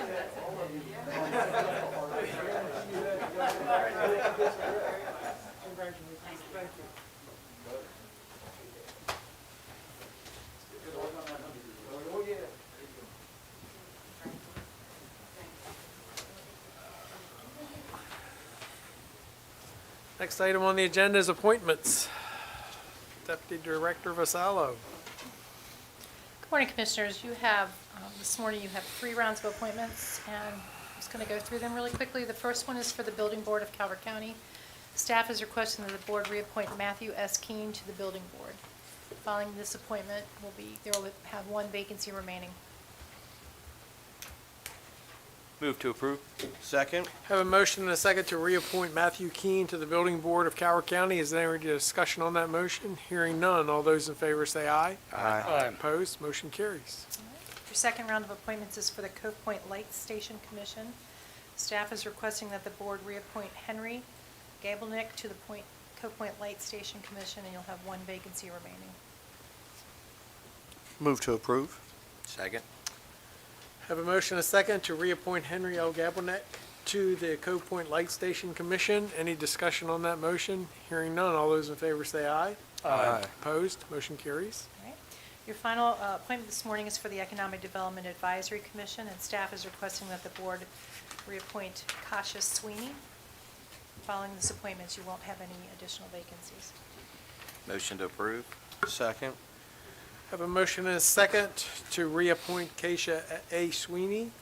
Any discussion on that motion? Hearing none. All those in favor say aye. Aye. Opposed? Motion carries. Thank you. Thank you. Next item on the agenda is old business. Department of Economic Development. Director Oberg.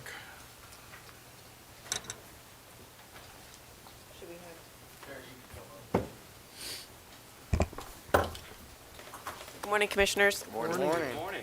I'm also bringing up with me the Deputy Director for Department of Public Works, J.R. Cosgrove.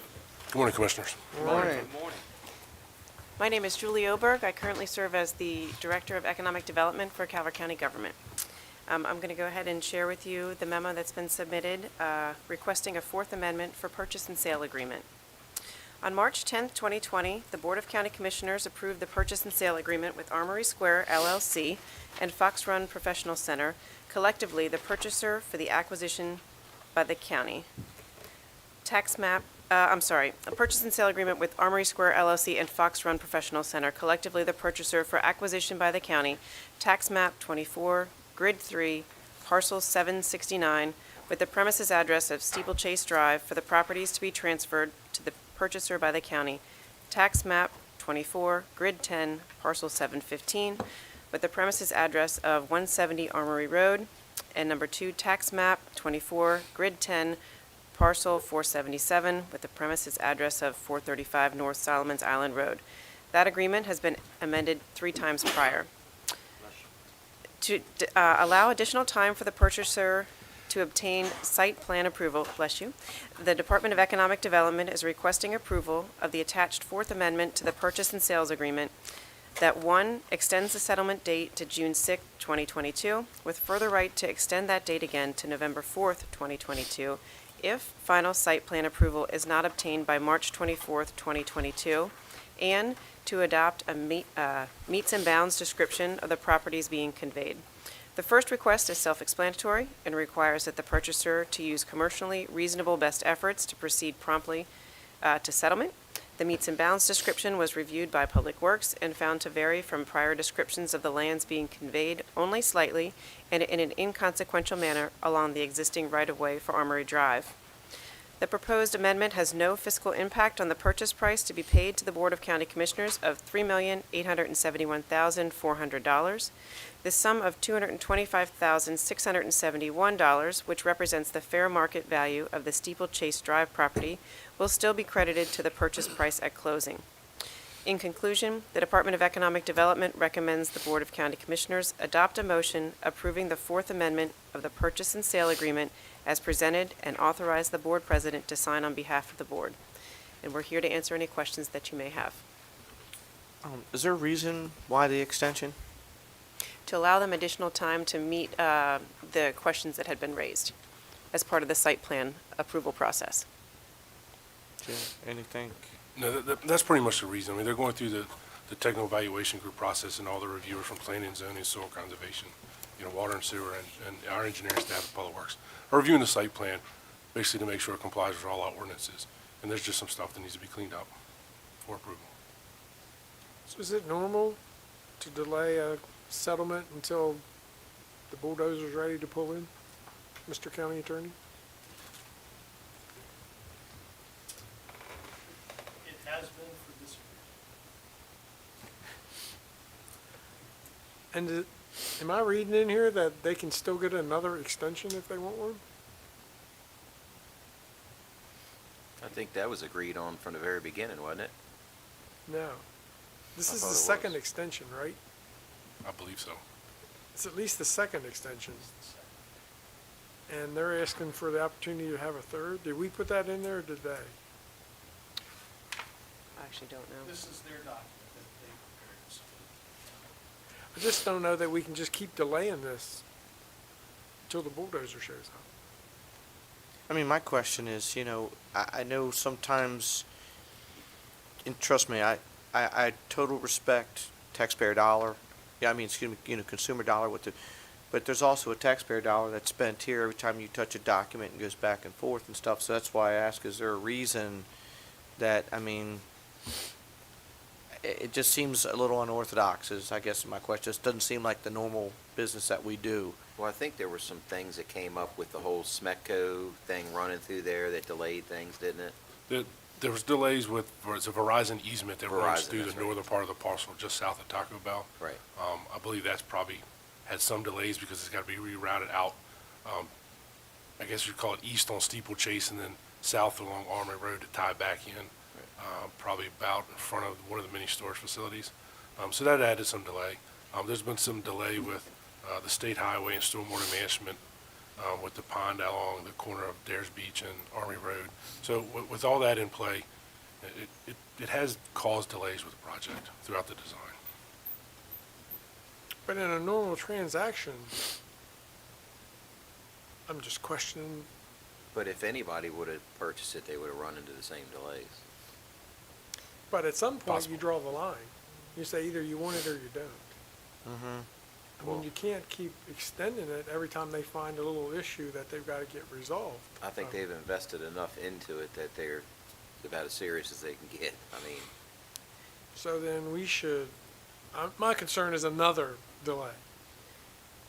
This is just my 20% opinion. I think this should, if we approve this extension today, this should be the last one. Well, that's why I was questioning why. I mean, it's already been extended, and I mean, I understand there's things happen. I mean, in normal, but I just don't understand why. Because the property was appraised at its value based on what it is. Mhm. The appraisal wasn't determined based on all these issues that keep coming up. I mean, in the real world, I'm just not sure. Correct. I don't see a reason to extend it. To me personally, I think you just, because then are you opening the door to every single project? Is it gonna keep coming to you to every single project? I mean, I don't know, and this is where you guys are the experts, but, I just think you put the time in and you, I mean, it's already been extended once, right? I believe so, at least once. I mean, it's kind of a unique situation, I guess you could say, due to the fact that the county's been the applicant and they're the contract purchaser. If the county wasn't involved, I can't say, because I've never been involved in a situation as a developer, whether the developer would, as a contract purchaser, go back to the owner and extend their contract. Let's just say, if I own this property and, Generation Property X was buying it, I can't say for that for certain if this is something that generally happens through the purchase of property as a developer. I'm not sure. I guess too, is because, especially with this project, I've just seen it go so many different ways. And, at the end of the day, it's always something. It just seems like, I know that's not the most professional thing, but there's always something, with this piece of property, boy, if you didn't know where it was, if you didn't know where any piece of property was in Calvert County, you knew where that one is. I mean, and so, to me, I can't support, extending it any further. I think there's no mysteries about the property. It's not like it was just created. So, I'm just not gonna support that. The review staff has been working diligently with the consultant and the owner, or the contract purchaser, I could say, to try to work through the issues. The last round of comments was somewhat extensive on some things, but I met with the consultant engineer last week, and we hashed out a lot of the issues. So hopefully the next round that comes in will be fairly clean and fairly approvable to send it to Planning Commission. That's the hopes and the plans right now with where we've worked with the design consultant and the developer, so. A lot of progress has been made, and we're very close. Yeah, to start all over again with somebody else. You think this is a delay, wait till you start all over again. Commissioners, Mark Willis, County Manager, may I ask a question, Commissioner President? Is the concern that we grant to June 6th, but then not grant beyond that date to, which was their request to ask for another extension, or the potential for another extension to November 4th? Now, the language says if they don't have site plan approval by March 24th, they get another extension. And March 24th is only 3 weeks away. Right, so the language says that they get another extension. What they're asking for is that extension to June 6th. What they're proposing as well in this language is the potential for another extension out to November 4th. Correct. Right. So, I'm listening to the discussion. And if we strike with further right to extend that date again to November 4th, 2022, is that an option? I'm just asking. So to, oh, sorry. If that's the direction of the board, that they get the extension to June 6th, you strike the entire sentence that starts with notice. Doesn't it all hinge on getting approval by the 24th of this month, though? Isn't the June 6th, if it gets approved? That's the purchaser's request, with all the conditions. Right now, the settlement deadline is March 25th, which is the day after the commission. Right. So to what JR was saying, in the private world, yes, this happens every day. People buy a piece of property and they don't go to settlement on it till they know the county has approved that they can have the particular business there. It does occur. I mean, all the time, every day.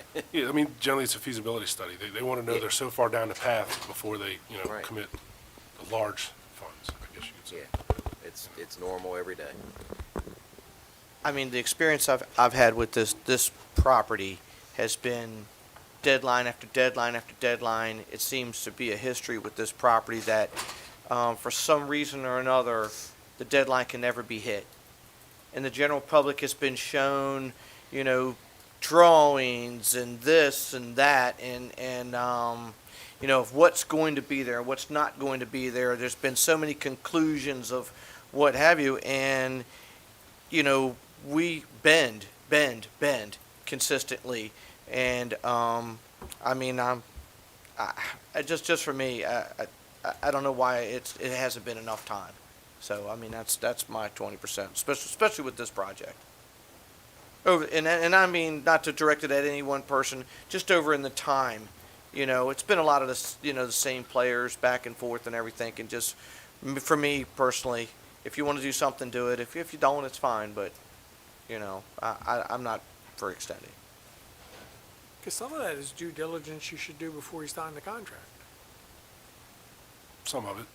But I mean, you're looking at developing 12.5 acres with a large, highly intense commercial use. It's not an easy task to get through. Just the design half between the engineering and the zoning. You're also looking at subdividing the parcel into two parcels, one on the north end, one on the southern end. And that's probably for the developer's lease agreements, so have you. Those are not easy tasks to get through in a short period of time, no matter what they are. Especially with finding tenants too. Correct, between finding tenants, because, a lot of your commercial use, your tenants that you find, especially for these large anchor stores, they kind of have their own, let's just say, guidelines of how they want the site developed around their building. So until you really have a tenant, it's kind of hard to define that, let's just say, landscaping or grading of your parking lot. Because some of them say, I don't want my parking lot to be more than 2% in front of my building for X amount of spaces.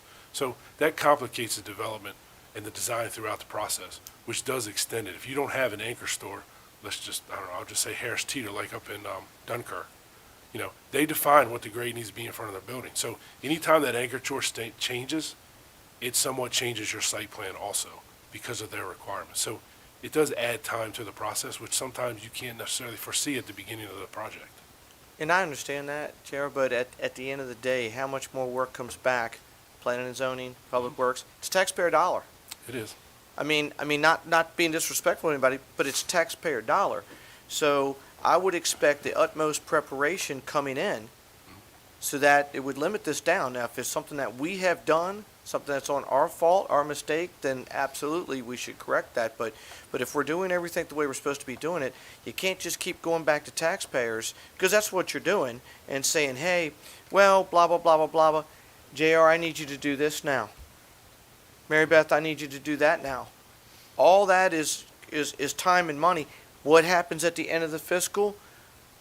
Guys, we need more help. We need more staff. I mean, that's what, we hear every year. And no disrespect to the departments, but, I mean, how much of it is us? How much is out there? I think there has to be a level of expectation when we deal with county government. I demand us to be perfectionists. I do.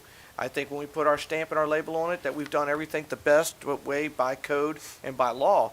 But I also demand that coming in as well. So if we're not communicating that, that's one thing.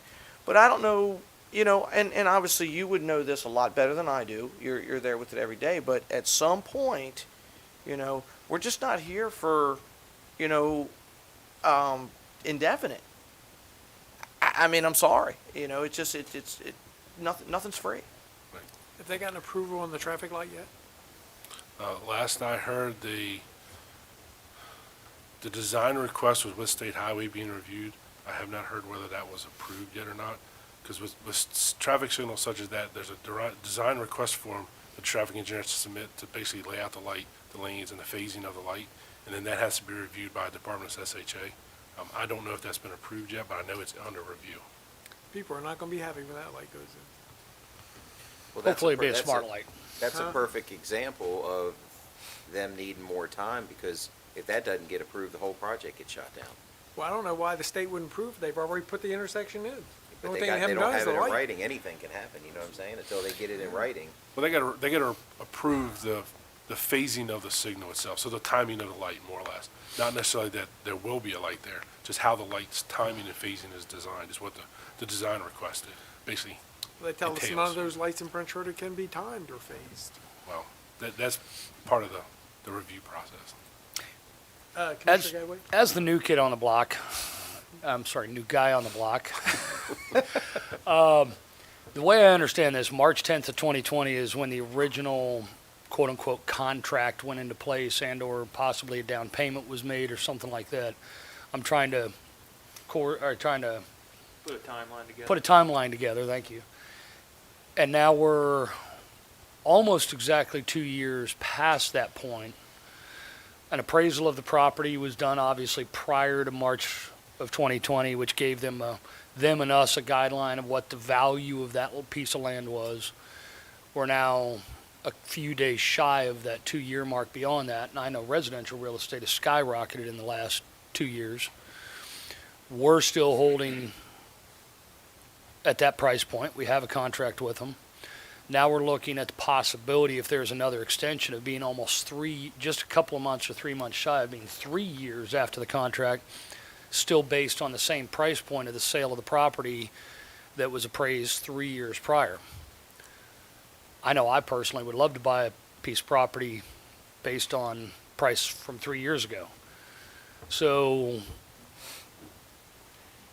although I'd like to see everything get moving, I would like to also not see, I'd like to see stuff moving and get a contract done. Because at some point, I don't know if they're going to, if other companies will come in and say, okay, we're done, we can't get the feasibility done. At that point, then we'd have to reassess the property and determine what its new value of price is, which I would think would be actually more than what it is now, or what it is on this agreement. JR, if I bought a piece of commercial property right now and started the process with the county today, how long would it be before I have permits in hand to do anything? About 3 years, right? It's a difficult answer. Yeah. Or question to answer because it depends on where the property is, you know. Commercial property in the town center. Commercial center in the town center. If there's subdivision involved, you're probably pushing every bit of 24 months at a minimum. I mean, it takes time, and you also got to figure, within that time frame, you have to find tenants, you know, because you don't, sometimes you might start with a tenant, and that's not the one you finish with. Right. You know, especially in today's time, you know. over the JR, past I've couple seen years. things done, and you've seen things done where it's just a tenant fit out. Correct. So, You know, I've seen some move faster. In fact, most time when I see these type things happen, they have a layout of what they want. Anchor store, restaurant pad, this, and this, and then they go out, you know, and go to fill these things. I don't know too many of them that go, you know what, I'm going to put an X amount of person, I'm going to put this person here, and now I'm going to work to their requirements.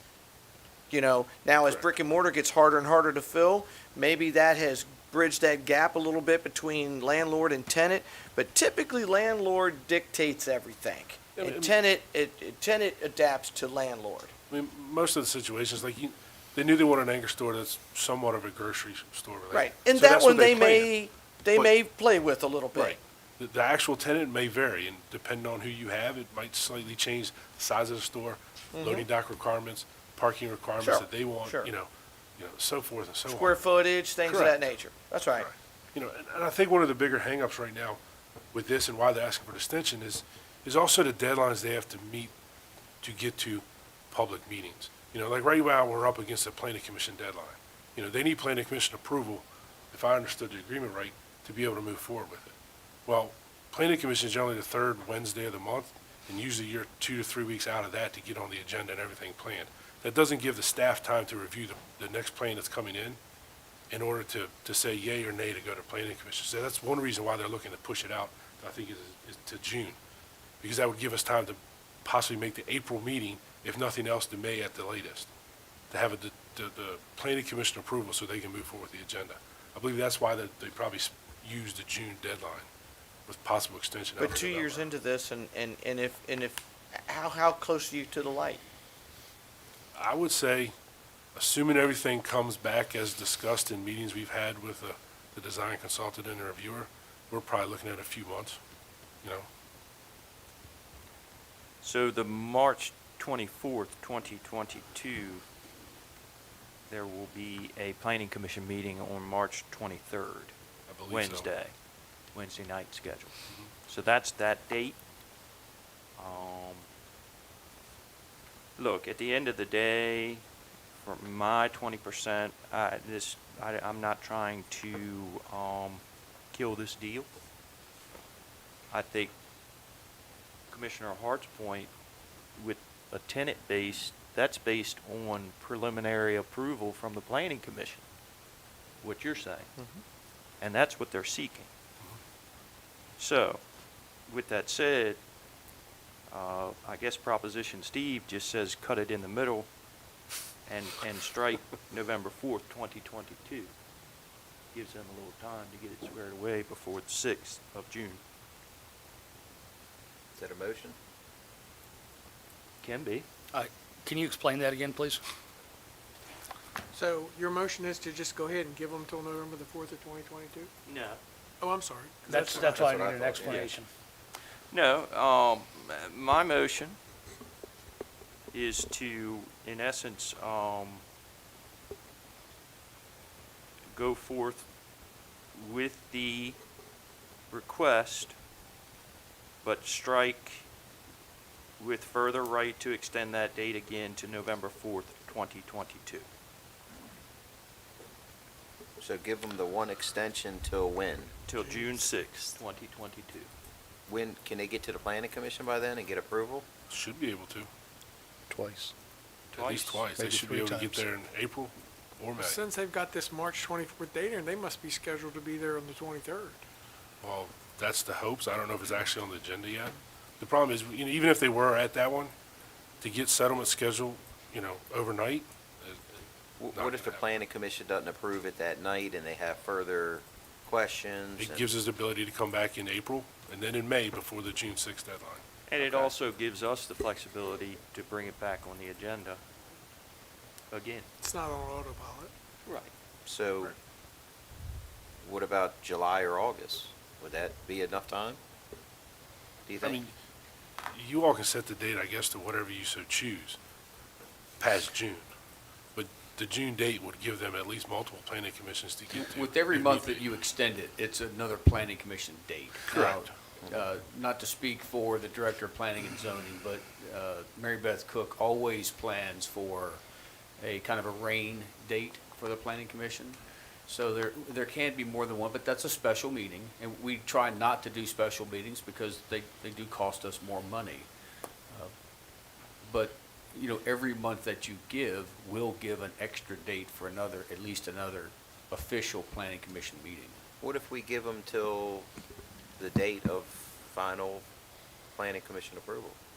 Well, you don't know when that is. That could just go on forever.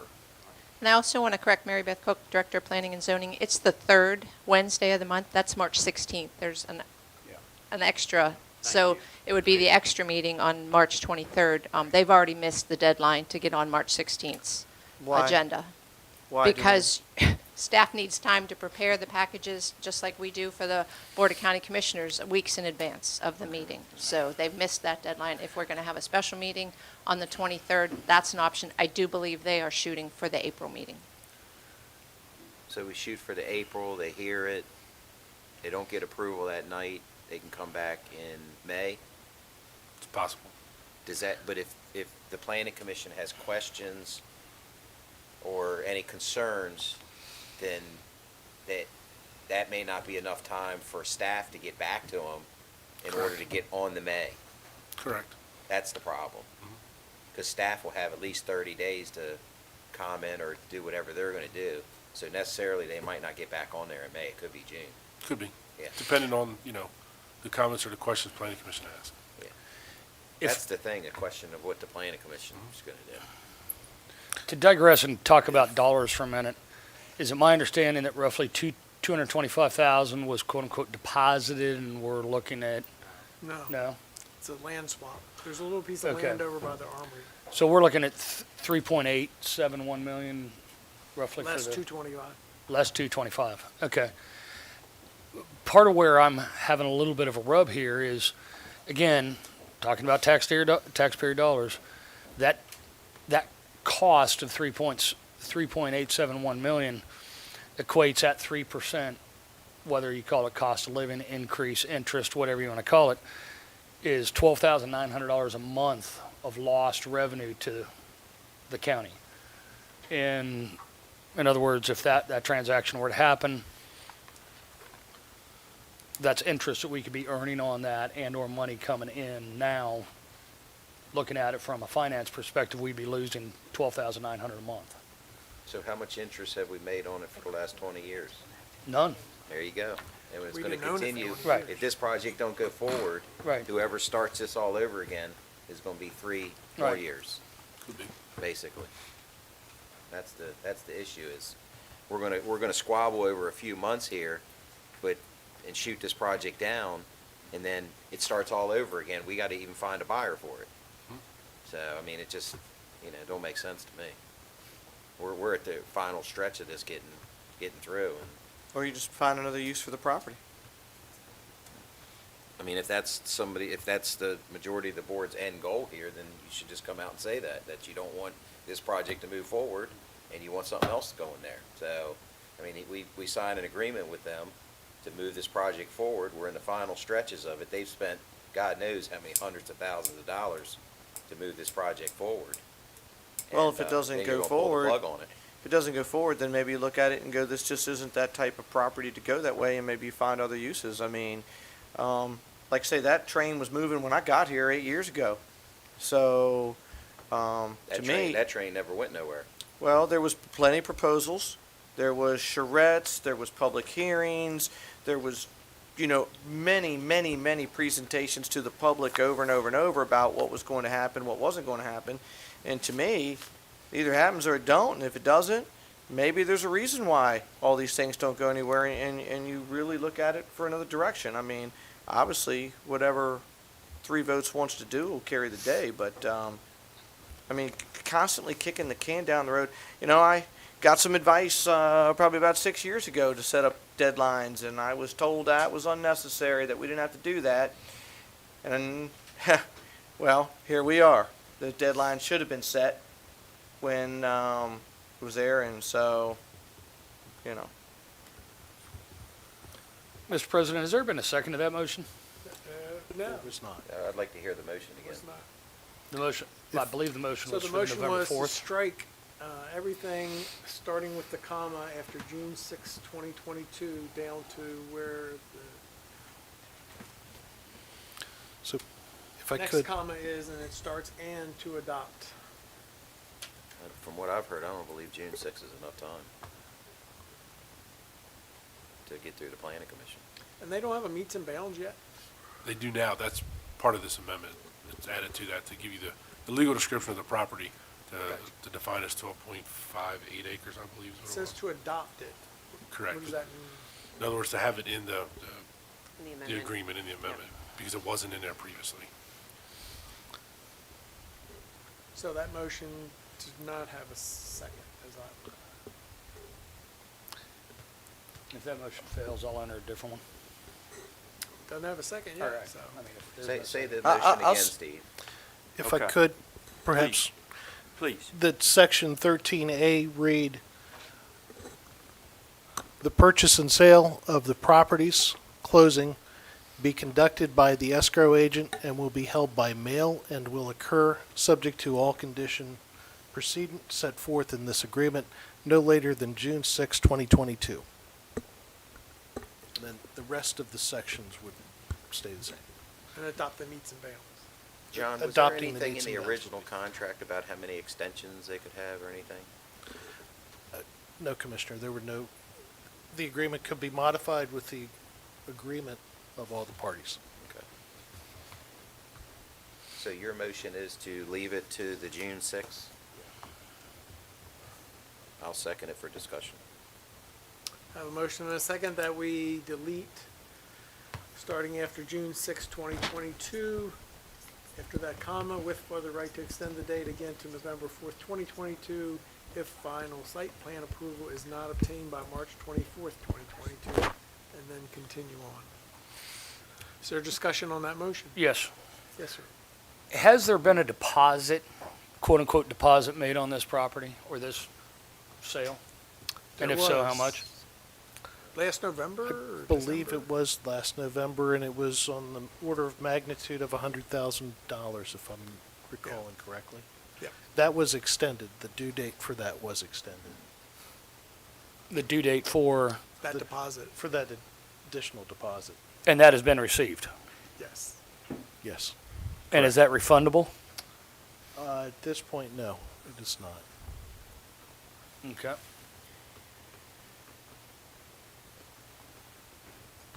Any other discussion? The motion is to eliminate the November 4th and make it, the settlement date must be June 6th Yes, or before? yes, basically. Which was in the original. Right. Any other discussion? Questions? Hearing none. All those in favor say aye. Aye. Aye. Opposed? Opposed.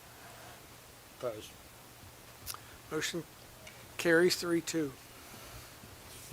Thank you, Thank you. Commissioners. Thank you. June 6th. They can ask for another extension. We have no obligation to give it to them, but they can ask. That's it. The only thing we took out was the automatic extension. That's all we did. So if they come back June 6th, say we need 30 more days or whatever, then we could do that if we wanted. But it didn't automatically. Sorry.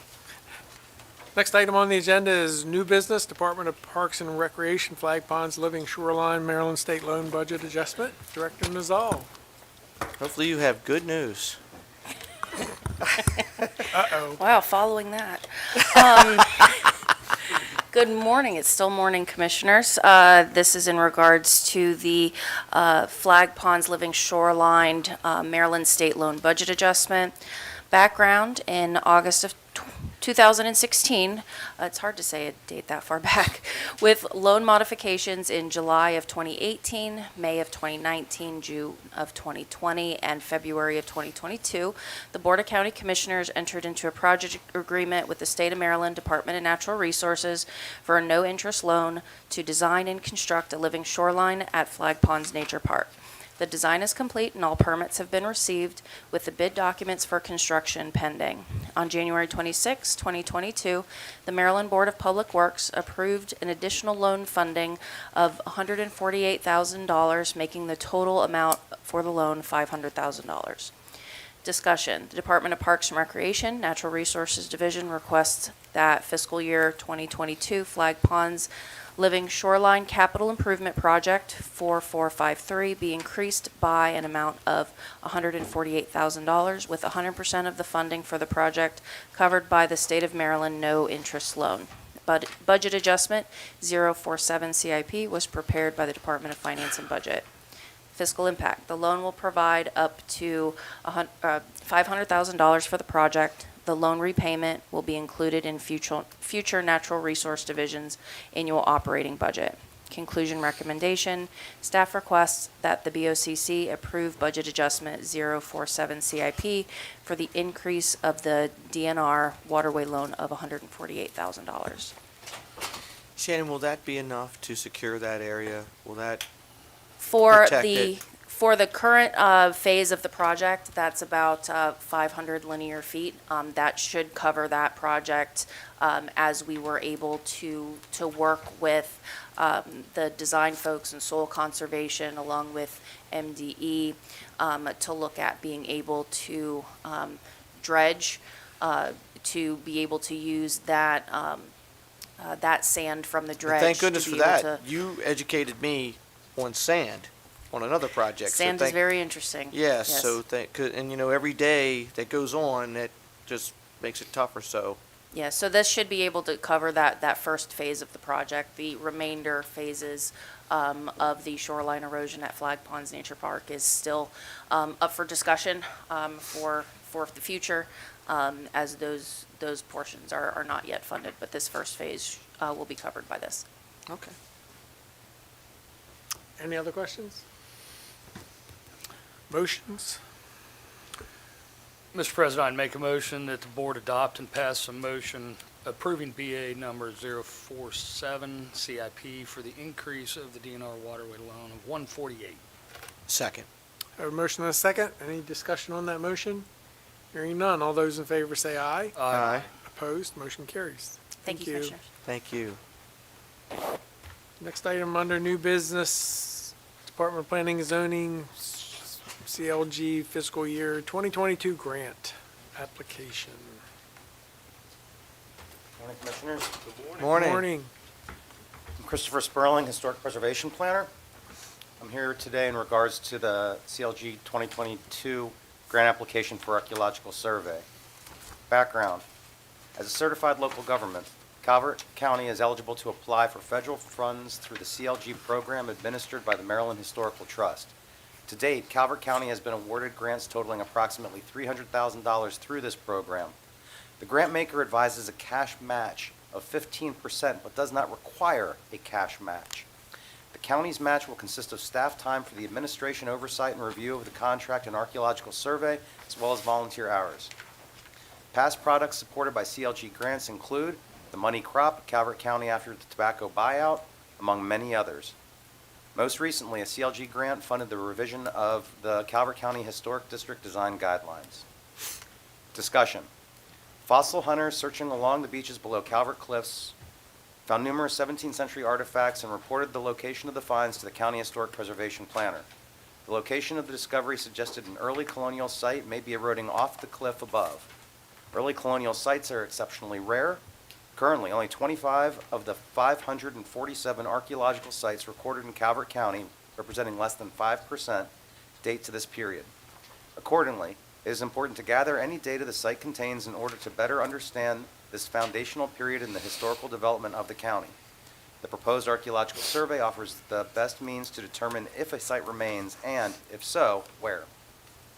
This information is crucial to informing next steps to manage this potentially rare and threatened resource. Fiscal impact. A cash match of $3,900 consists of funds in the Historic District Commission budget and is included in the Calvert County staff recommended budget for FY 2023. No additional funds are requested for this project from the county. The award of a grant agreement will be contingent upon the availability of funds, both from the county and the state. Conclusion recommendations. Staff requests the Board of County Commissioners ratify this grant application. I'm here for any questions you have, sirs. Questions? Actions? Motions? Is this going to limit or encourage public involvement in that area down there? The property is private property. There will be some encouragement as far as the advocational groups where we're going to invite them to volunteer. And then we do plan some public engagement. When you say private property, who's the owner? It is a management company. It's Stout and Teague. We have secured letters of support from the property owner. Gotcha. Any other discussion? Move to approve. Second. I have a motion and a second that we adopt and pass a motion ratifying the grant application submitted on behalf of the board. Any discussion on that motion? Hearing none. All those in favor say aye. Aye. Opposed? Motion carries. Thank you. Thank you. Thank you. Next item on the agenda is presentation from Department of Finance and Budget. Still talking about the 6-year CIP. It's a never-ending discussion. I think today is it. Motion to adjourn. I don't know why we're still talking about it. We don't have any money. So. President didn't recognize that. We spent all the money before we got up here.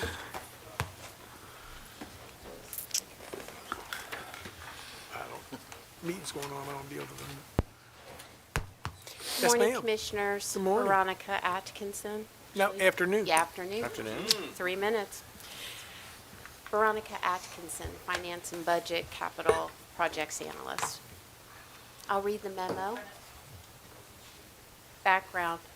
The Department of Finance and Budget and the Department of Public Works, Transportation, DPW, will present a review of their proposed fiscal 2023 six-year capital improvement plan to the Board of County Commissioners. Discussion. The Finance and Budget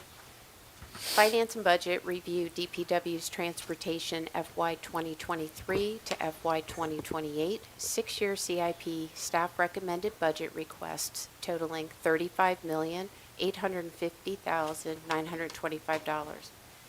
DPW transportation requests include repairs to roadways, culverts, sidewalks, roadway stormwater management, bridges, dams, and roadway safety projects. Fiscal impact. The fiscal impact for DPW transportation six-year staff recommended CIP of $35,850,925 includes $461,000 $925 in state grant funding for the sidewalk program in FY 2023. The 6-year county funding portion is broken out below. PAYGO, or general fund, is $12,925,600. Debt bond, $18 million.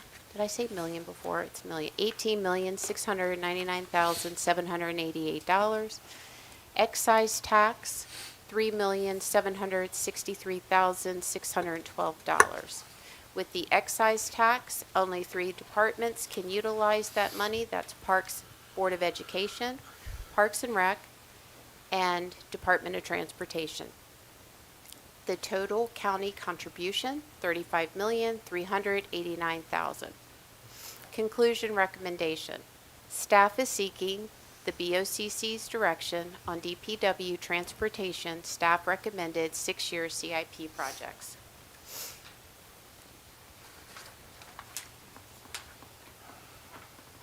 Today, we will review the FY23 and the 6-year CIP breakdown of cost. We'll review each of the projects with the project lead and review the total FY23 CIP expenses and revenue. This is a quick overview of DPW Transportation's FY23 and 6-year projected expenses. FY23 for salt barns, road repairs, and expansions, $1,125,000. Non-specific transportation projects, $3,581,925, with an FY23 total, $4,706,925. Here we will begin to review each of DPW's projects, and we have J.R. Cosgrove, Deputy Director. Good afternoon, Commissioner. JR here. So we'll start with the FY23 projects. On the list, the top is Appeal Salt Barn and Barstow Salt Barn, each requesting $250,000. That is basically to add a brine unit or brine mixing unit at the Appeal Salt Barn we're just recently constructed, along with updating the one at the existing Barstow facility. The next project is Little Cove Point Road Curve project, which is basically right there around Park Chesapeake, where we're looking at straightening out the road more or less because of safety concerns with the number of accidents that's occurred there. That $500,000 is to start building the construction fund. We're at about 50% design now on that project. The next step would be starting to acquire some right-of-way land to move forward with that. Lower Marlboro Culvert, What's total cost of Cove Point? we're looking at about 1.5 to 2 million, give or take. We had some numbers, but with construction dollars right now, I'm leery to say that that's what it will be. We're waiting to get about 75% planned so we can actually give a better number in the next fiscal year on what the cost. Because you've already spent $500,000? No, we spent probably around $300,000 with design that's encumbered. It says prior funding, that's why. Correct, we haven't spent it all. Gotcha. Lower Marlboro Culvert, we're looking at $75,023 for A&E. It's a twin 108s underneath the Lower Marlboro Road that are going to need being replaced fairly soon. So we're looking at get some design money in 23. Probably switch it out to a box culvert similar we're doing at the other 3 projects that you've heard about now, like Calvert Beach, Cheneyville, and the next one will be Grays. And we'll look at construction hopefully in 24. The next one would be, we'll start to get into the reoccurring accounts, so the Wetlands Mitigation Bank Development and Maintenance.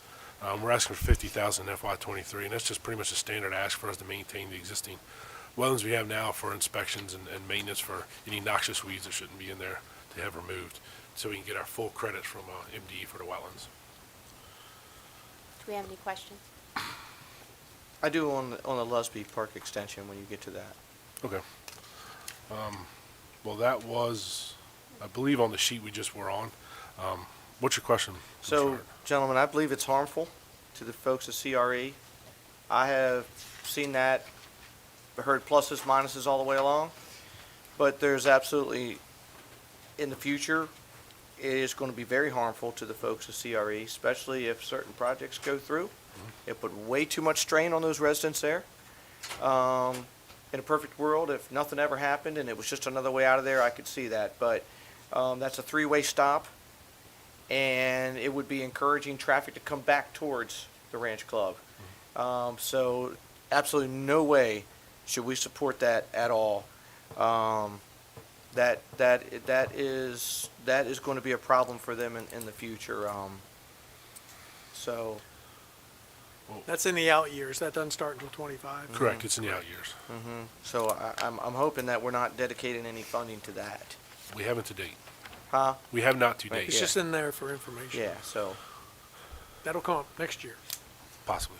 yeah. And Yeah, 'cause who's it'll ever start sitting in here next 24. year, you care about District 1, you care about CRE, you make sure it's not sitting in there. 10-4. So the next slide is where we start going to the non-specific transportation projects. So the top one is a dam and bridge and dam maintenance repairs. We're looking for $300,000 in FY23. It's kind of a reoccurring number we ask for. Every 2 years we got to do bridge inspections, and generally out of those bridge inspections come some repairs we have to do, whether it be guardrail not in compliance, because most of the ones we have throughout the county are shorter than the new law that's been passed. We do have some A&E number in there, and amongst that $300,000 for any design that we need to do for, upgrading anything. And Jared, not to get off topic, but we're talking about that with some of these bridge and dam repairs. That piece you guys purchased with the camera, has that helped? Have you been able to kind of foresee some, maybe That asset future- is helped dramatically on finding infrastructure before it fails, and also allowing us to inspect new infrastructure that's currently being constructed before it's turned over to the county, so that the county doesn't have a potential failure within a short period. Good, so it's been money construction. well spent. Definitely been money well spent. Good, good. The next one is roadway safety improvements, and we're asking for $110,000 in FY23. Most of that, pretty much all of that is construction money, and it's to help out any small roadway safety where we need additional signs, the raised pavement markers for delineation of center line, any modifications of guardrails on small jobs. The SHA signal matching, that's a reoccurring every other year. We have an agreement with SHA, basically maintains all our traffic signals, and we have an agreement to pay them semi-annually for those requirements. Isn't that funny how that works? Yeah. We have no say when we would try to increase safety, right? But yet, we can pay to that. It's funny how that money spends. So the other one is a sidewalk program. We're asking for, $811,000 in there. Part of that, as Veronica said, is a grant from the State Highway for the Appeal sidewalk job to connect the two elementary schools along Appeal Lane. The remainder of that is to basically repair other sidewalks throughout town center, such as Southern Connector Boulevard. That sidewalk's in bad shape. It's settling, creating trip hazards. We got a quote 2 years ago, and that was almost $250,000 to repair all that sidewalk. And that was 2 years ago. I'm afraid to ask what it is now with the concrete, but there'll be minor repairs throughout that just to try to limp it along if possible in other locations. So how much of the 811 is state funding? 461. Yes. 461,000, give or take. Some change. Half. 461, 925. The next one is our storm drain projects. We're asking for $1 million in '23. This is the one that we could use $10 million in that account if you're willing to give it to us. I mean, over this past fiscal year, we repaired about 6,500 linear feet of storm drain before they You probably failed. need to put a dent in it. Have not. Yeah. So I hear about it regularly. Now you Yes. got that camera, you can even see more what you need to do. Well, at least now we know before there's a sinkhole in the road. Right. Stormwater management maintenance for $150,000 FY23. That's to help us maintain our stormwater management ponds and stay in compliance with MS4. Whether they be along the roads or on, we can assist along, county-owned properties in general. Transportation safety project, we're asking for $150,000 FY23. That account is generally used to repair guardrail throughout the county and to bring any guardrail into compliance. Because some of it's too short, as you pave the road, if you're not milling and overlaying, you're just overlaying, the road comes up, the guardrail doesn't move, we gotta raise the guardrail up. And then the last one would be basically the Maryland MS4 account, $1 million in that. And that pretty much goes in line with the storm drain account. We use that to repair a lot of outfalls that we have to do to meet our compliance for MS4 permits. So by prior funding, you mean last year? Yes. That was last year's funding. And that's all expended? Pretty much, I think we might have 100,000 left in that account to date. And that's pretty much the same way with our storm drain account. I mean, we're basically, what, 2/3 through our fiscal year, and we've pretty much spent the money that we were given last year. If we haven't completely spent it, it's encumbered for projects throughout the spring. That's all I have. Commissioners, when they ask for, when we review this budget initially, one of the things I do is I meet with each department and I look at how much money they have from the prior year sitting in that account, and we discuss that, particularly if it's not encumbered and it looks like they're rolling a savings account. So those things have been looked at with each So what's the definition department. of encumbered? Encumbered means that they have an active purchase order and/or contract on that money. So that money's been promised to a contractor. So there's a timeline where they're going to spend that money in the next 12 months? Correct. So it's taken out of their available balance. Gotcha. And it also shows me they are working on the project.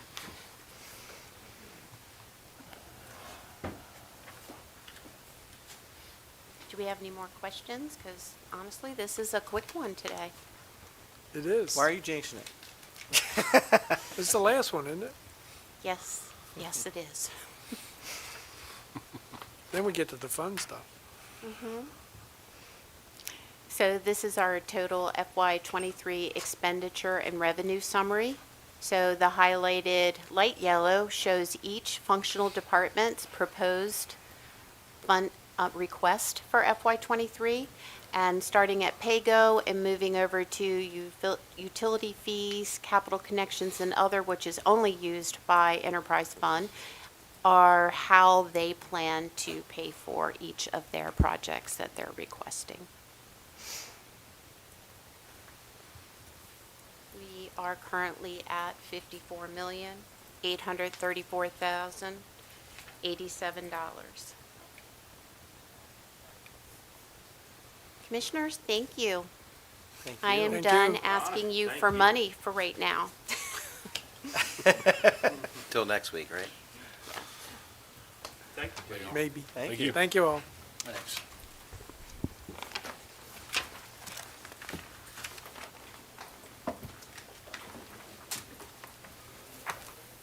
Man, we're a little ahead of schedule. So next item on the agenda is a work session, Department of Planning and Zoning Text Amendment Case TA-21-02, amendments to the Prince Rate Lesbian Solomon's Town Center ordinances to increase transferable development rights TDR requirements. And I will recuse myself in light of any potential conflict. So, Mr. Vice President, you are in charge. Oh, my. Huh? Thank you, Large. Mr. President. Large in Mary Beth, please Good af- proceed. Good afternoon, Commissioners. Mary Beth Cook, Director of Planning and Zoning. With me today is Rachel Shea, our zoning planner, and we are bringing back Text Amendment 2102 for your direction. So, Rachel, would you read the memo, please? Thank you. Background. The Department of Planning and Zoning staff gave a presentation on the history of the TDR committee and the TDR sliding scale to the Board of County Commissioners at a work session on November 16th, 2021. The BOCC directed staff to move forward with a text amendment to increase the TDR requirement based on the original text amendment from 2020 that did not move forward at that time, that the proposed an increase based on the number of bedrooms. At the Planning Commission regular meeting on December 15th, 2021, the Planning Commission, before reviewing the proposed text amendment, requested to conduct the same work session on the history of the TDR committee and the TDR sliding scale.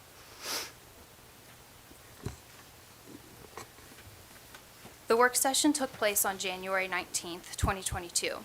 The text amendment was then presented to the Planning Commission at their regular meeting on February 16th, 2022, wherein staff presented two recommendations next steps. One, request distribution for agency comments, and two, return for a future work session to review agency comments. The Planning Commission neither directed distribution nor a work session to review agency comments. The Planning Commission neither directed for distribution. I'm sorry, the Planning Commission oh my gosh. This is in accordance to the Calvert County Zoning Ordinance, Article 1-6.01, and the Maryland Code Land Use, Article 4-203 and 4-204. Agency distribution and other amendment procedures shall be at the direction of the Board of County Commissioners. Discussion. The Prince Frederick Town Center, the Village Edge District, and the Village Residential Office District of the Lesbian Town Center and Solomon's Town Center are designated as transfer zones for TDRs. The purchase of TDRs is required for homes to be constructed in these zones. This does not include workforce housing, bona fide affordable housing, or continuing care retirement communities. Text amendment is being proposed for these town centers to the zoning ordinance to increase the TDR requirement by the number of bedrooms and dwelling type. Conclusion and recommendation. Staff recommends the Board of County Commissioners review and discuss the proposed text amendment and direct staff to distribute for agency comment. Now we will go through the slides. So again, the purpose of today's work session is to review and to discuss the proposed text amendment number 21-02 to change the transferable development right requirements for residential dwellings within the Prince Frederick, Lesbian, and Solomon's Town Center, and request direction to distribute for agency comment. The amendment proposes to increase the requirement for use of TDRs based on the number of bedrooms within Prince Frederick Town Center, the Village Ed District, and the Village Residential Office District of the Lesbian Town Center, and Solomon's Town Center, where TDRs are required for homes constructed. I'm now going to go through the current TDR sliding scale versus the proposed. So currently, we require 5 TDRs for single-family homes on lots larger than 10,000 square feet, 3 for homes on less than 10,000 square feet, 2 for attached dwellings, and 1 for multifamily dwellings. The proposed text amendment is to go to a 5-4-3 scale, and then the multifamily will be broken out by bedrooms for 3 for 3-bedroom, 2 for 2-bedroom, and 1 for 1-bedroom. So now I'll go through the wording changes for the text amendment for the different zoning ordinance. For Prince Frederick, this will happen in Chapter 3, Site Design, Section E, Permitted Number of Dwelling Units. 1, Requirements for Use of Development Rights. Prince Frederick is designated a transfer zone. Purchase of 5 development rights TDRs is required for each single-family detached dwelling on lots averaging greater than 10,000 square feet. So then the next number will change from 3 to 4 TDRs for each lot on dwelling and lots averaging less than or equal to 10,000 square feet. From 2 to 3 TDRs for each attached dwelling, and 3 TDRs for each 3-bedroom multifamily attached units, 2 TDRs for each 2-bedroom multifamily attached units, and 1 TDR for each 1-bedroom multifamily attached unit over 1 dwelling unit per acre.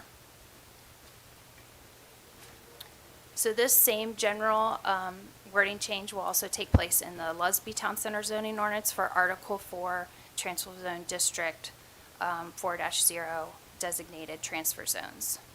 I'm not going to reread, it's basically the same language change.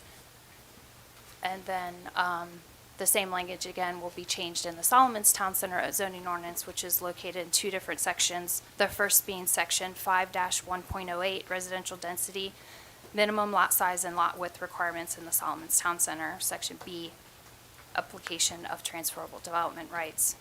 And also Section 6-12.07, which is the sub-area C1, form-based code, permitted land uses, Section C, residential uses. So then that leads to the next steps. So at this point, we're requesting the Board of County Commissioners direct staff to have how you would like to move this text amendment forward, to hopefully distribute the text amendment to receive agency comment and return for a future work session, to review the agency comments, or to review the comments at a public or a public hearing. Mr. Vice, oh, sorry.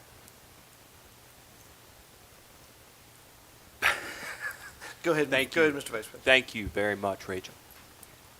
Before we begin our discussion, I just want to acknowledge and thank Executive Director, American Chestnut Land Trust, and resident guru of TDRs here in the county, Greg Bowen. Thank you for coming in, sir. And you are a member of the TDR committee, correct? Yes, I was. Yes, very good. You were, okay. All right.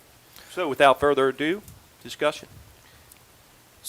Mr. Yes. So, Calvert County, I owe you an apology.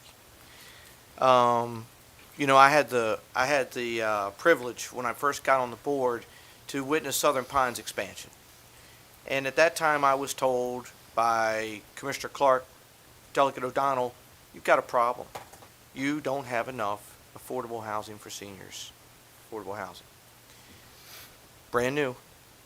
And I said, okay. And so I was led to believe by many different sources that the problem is the cost of building these units. So at the time, we were 5 TDRs across the board. And I was led to believe, it's my fault, I take complete ownership, that by reducing this to 1, that the possibilities would be out there, that we would see more senior housing, we would potentially, you could have rent-to-own townhouses, the possibility was out there for everything. I didn't see any of that. I didn't even see TDRs moved.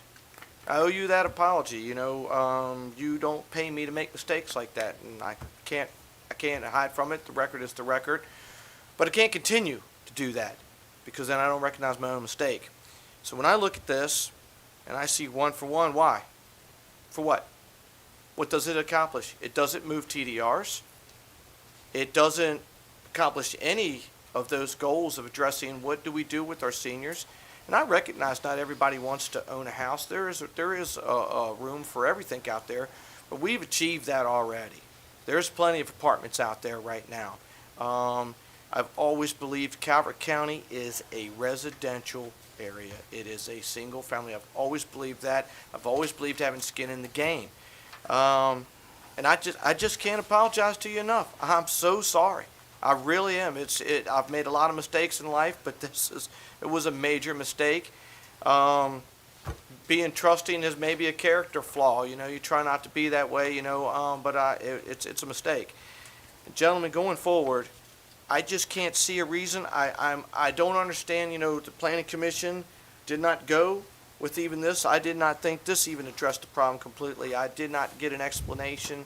Mary Beth, we talked about this earlier. There was really no explanation.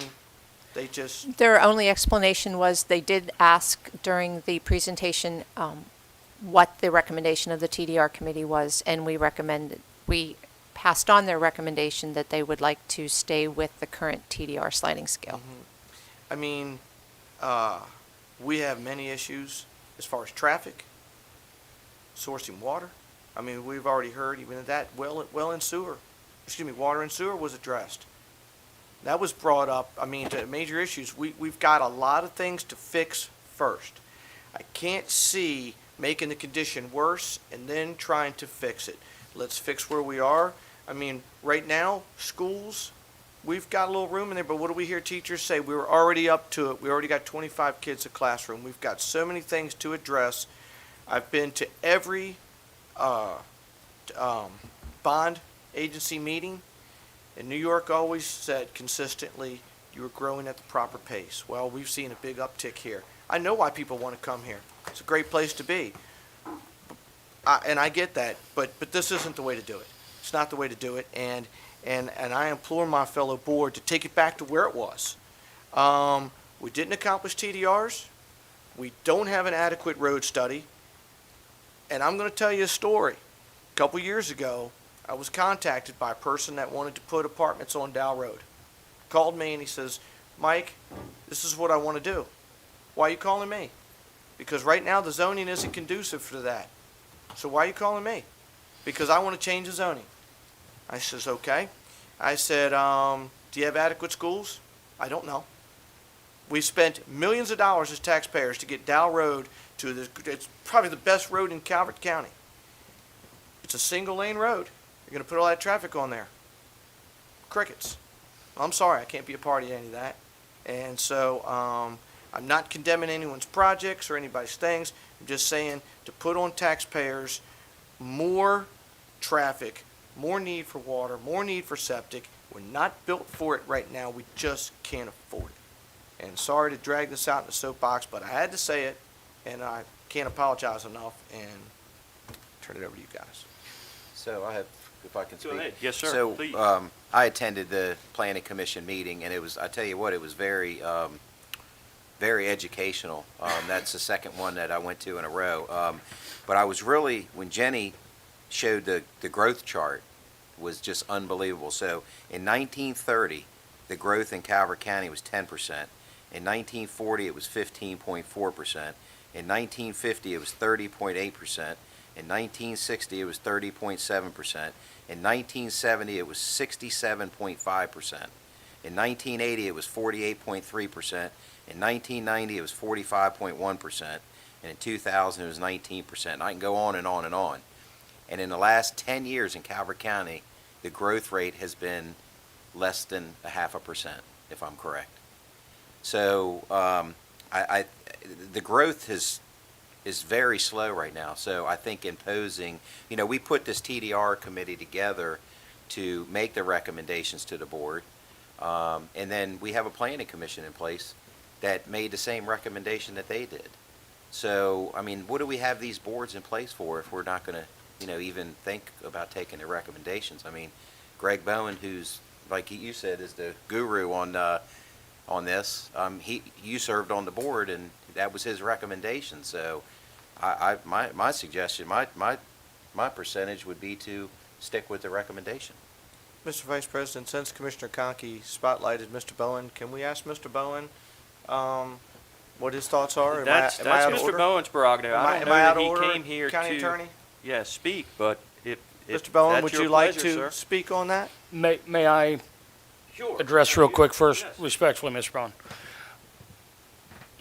Just for question's sake, and so I understand the procedure correctly, if we make a motion, seconded and passed, to distribute for agency comments, it moves forward at some point in time to public comment. Am I correct? That's correct, at the public hearing.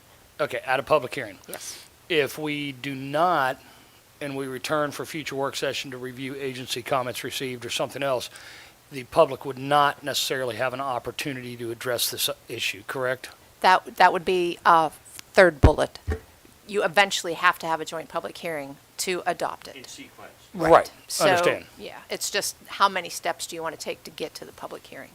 And we'll call option A being at the top would have public input earlier than option B at the second option. The first option would be us, as planning and zoning staff, distributing to internal agencies to make sure it's just to get their comments. Basically, it's usually economic development, the ag board, have them weigh in.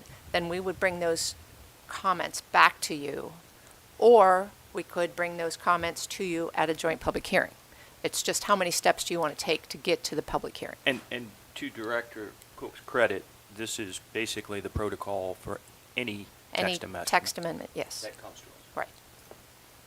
So, Understood. That was going to be my first question, because I want to commend all the different, whether it be Planning Commission or TDR Committee and all of those. There are multiple people on that. I don't know how many people on the TDR Committee, probably less than 10, I would guess. Planning Commission is, I believe, 7. Commissioners, there's 5.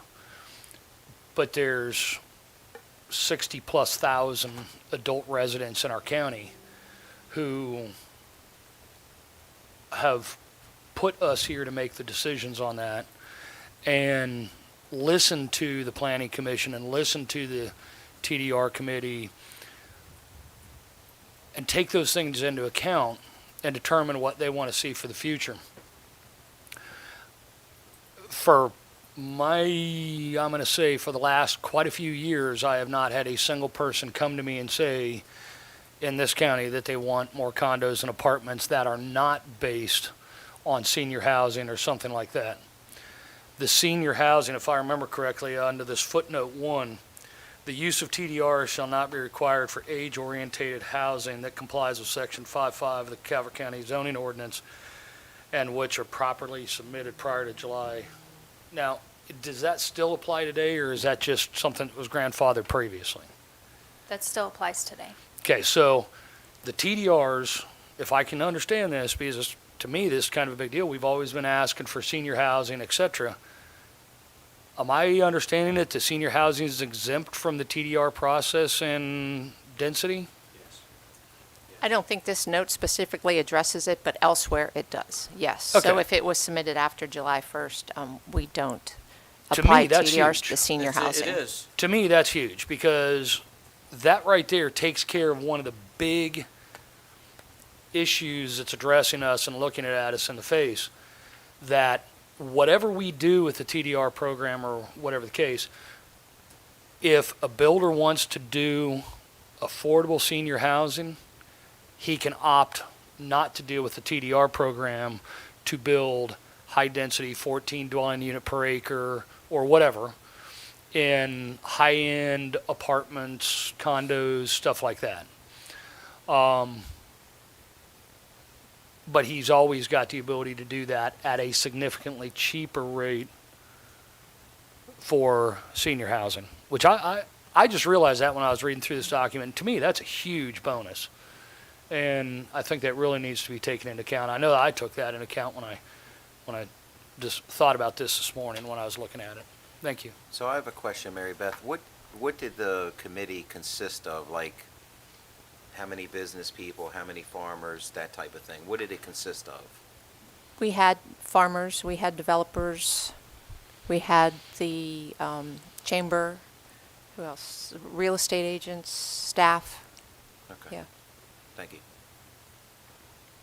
And I believe that was all listed in the November work session we had. Yes. Yeah, I just couldn't And- remember No. what all was on there. And in a future work session, I'd like to request the same, maybe. Refresher?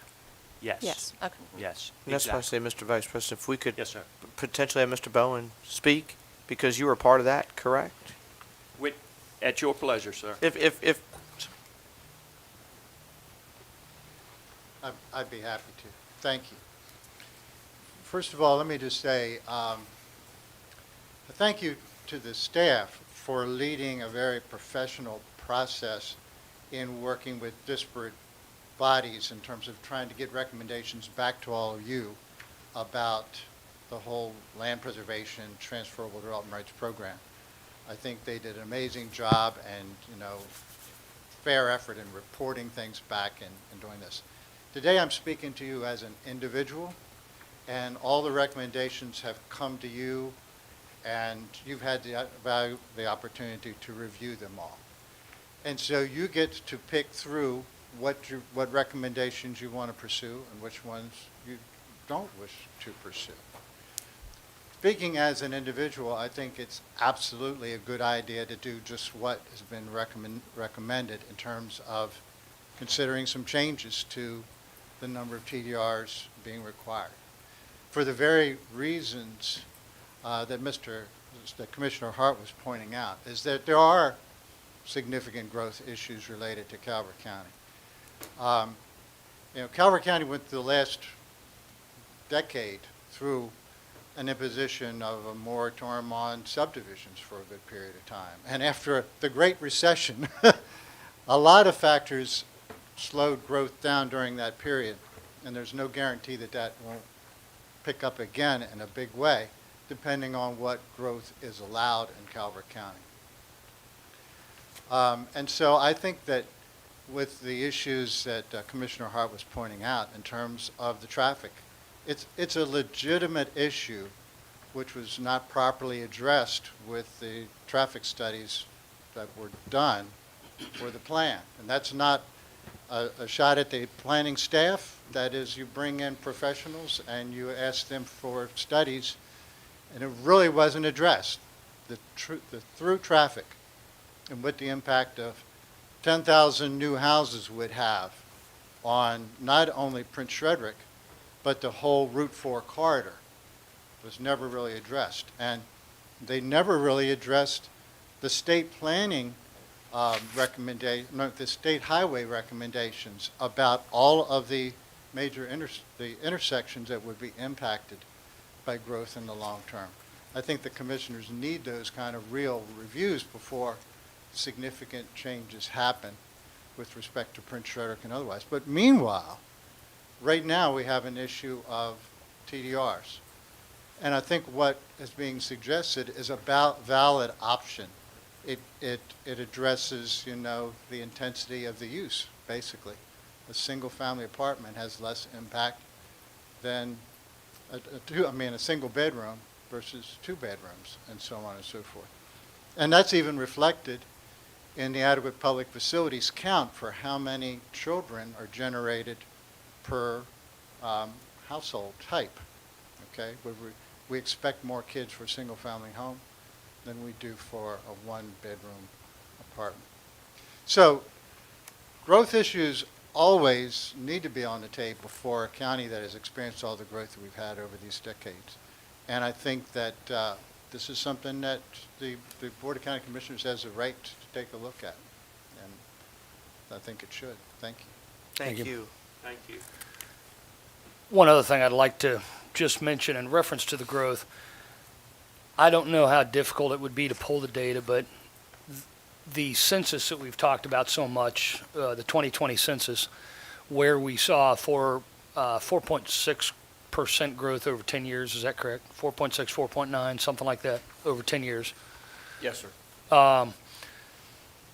I personally, I'm thinking that was pretty much finalized near the end of 2020, toward the middle of 2020, where we are a couple years beyond that at this point almost, and since then we've seen a couple of pretty big developments get finalized in that 18-month, 24-month time frame.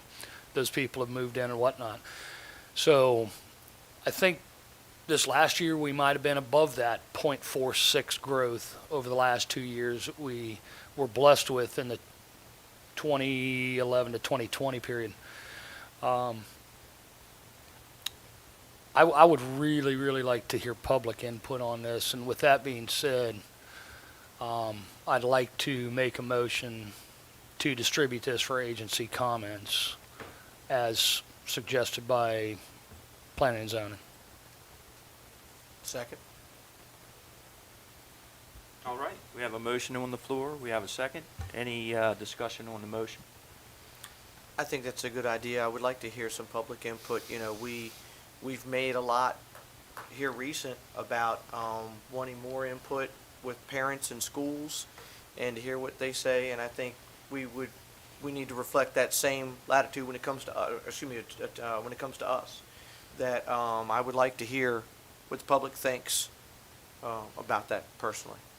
And to piggyback on that a little bit, like I mentioned earlier, I believe as it stands right now, the total amount of people in committees, ourselves included, committees, whether it be the TDR committee or the Planning Commission, and us combined, and senior Planning and Zoning, I would say we've had less than 25 people's direct input into this, where if we were to open it up to the public, I would be willing to bet we'd probably hear from a whole lot more than 25 people. And I would love to hear their opinions. Well, COVID hurt a lot of public Yeah. hearings, and now I think we have an opportunity now to get public more involved.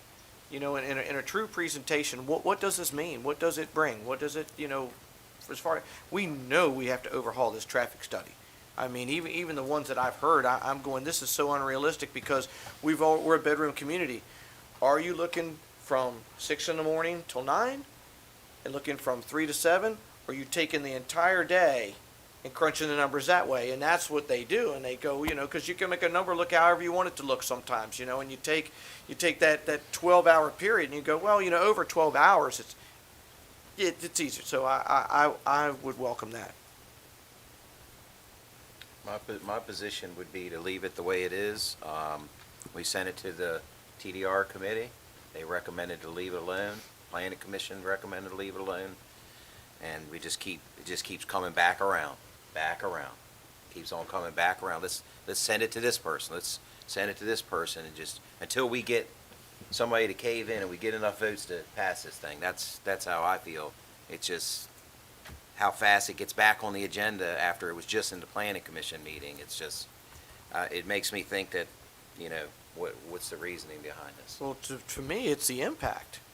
It's the impact that does. I mean, it's Well, Mr. Bowen mentioned about the decade of growth. It's been less than 0.5% for 10 years. Okay, and how many schools have we remodeled or built new? Aren't we doing about one every 3 years?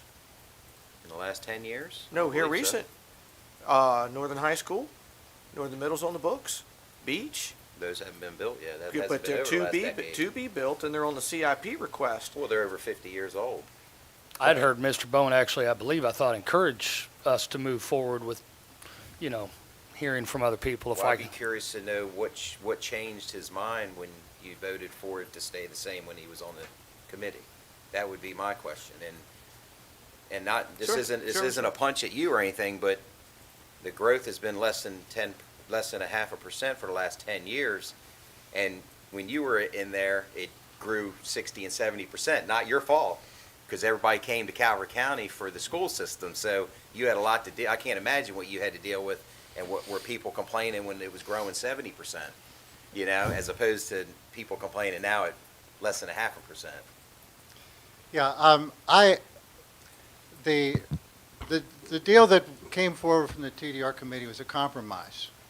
And both sides really did compromise. And I really respect the opinions of the developers who were on there, who were also interested and concerned about growth too. And they were pushing for the land preservation programs and expanding the rural legacy areas. And from the farming community, we supported the notion of the TDR bank to make it easier for them when they were ready to move forward, to be able to move forward more quickly to to develop their properties. The issue of the TDRs at the time, there were a lot of questions that were asked as to what was being proposed with the Prince Frederick plan. And there was talk about waiving TDRs. There still is some talk about waiving TDRs altogether, waiving the excise tax fees and all for certain areas of it. And so there were questions that we had through that process, and I personally had, and if you go back and read the minutes of those meetings, I expressed concerns, genuine concerns about the growth that may be coming with all that happening in one spot where there's very little road potential. So the overall vote was a compromise vote to say we'll give a little bit here, we'll give a little bit there. But then when it actually came back to taking a look again at that, I had and I still have concerns. So I think that I welcome the notion if you decide to move forward with it. and in addition, I just want to reiterate that the planning commission was a tie vote that had to be, in order to move this one way or the other, planning commission was a tie vote, and the president had to break the tie on it. So it seems to me like it's so borderline in every single committee that it's at. It's borderline here, it's borderline here, and it's borderline there. I don't see any way that we could legitimately not get public input on this in order to help us solve the conundrum that we're in and being Agreed. so even. Just point of clarification before I call the vote. Do you want to do a separate motion, or would you like to include return for future work session? So the option would be to return for a work session or go straight to public hearing with those agency comments so that you can get the public comment you're talking about. Preference? Can you elaborate, please? In other words, Sure. So how do we're I gonna- need to word this to get public comment earlier than later? The agency comments are going to be internal, our Okay. boards and commissions, so we can either come back to a work session and present those agency comments to you, or we could go collect those agency comments as part of the public record for the public hearing. So we could go from today, collect those agency comments, and schedule a public hearing instead of doing the work session in between. What she said. Which is basically common practice. That's what was my point. Yes, Just with the follow, commissioners it is, yes. continue. County Administrator, sir? Commissioners, the reason that, it's not really a work session in the way that we normally do it, but it is a work session that provides information to the Board of County Commissioners. The reason you have that is to bring before the board all the information that's on the table. You know what that information is. If you would like to cut the timeline to get to the public for their comment, then you would do exactly what the director has advised. Send them to Okay. send them to collect agency comment, and as a factor of that, come back to. Schedule a public hearing. In following past practices, I mean, John, we don't necessarily have to have a formal motion. This could be consensus, correct? Given the discussion today, it's probably cleaner to have it as a motion. Okay. The motion that's on the table is just to distribute for agency comment as I recorded it. Clerk can correct me if I'm wrong. But it sounds like there might be an amendment to that motion that that it also be distributed concurrently for public hearing. It's scheduled for a public hearing. With the seconder's permission, I'd like to make an amendment that this be submitted to public hearing, I believe is what you said. Second. Okay. Any further discussion? All those in favor say aye. Aye. Aye. Opposed? Opposed. Okay, it moves forward. Thank you. Thank you. Thank you. Thank you. Thank you. Thank you, Mr. Bowen, for, I didn't know it was a pop quiz today.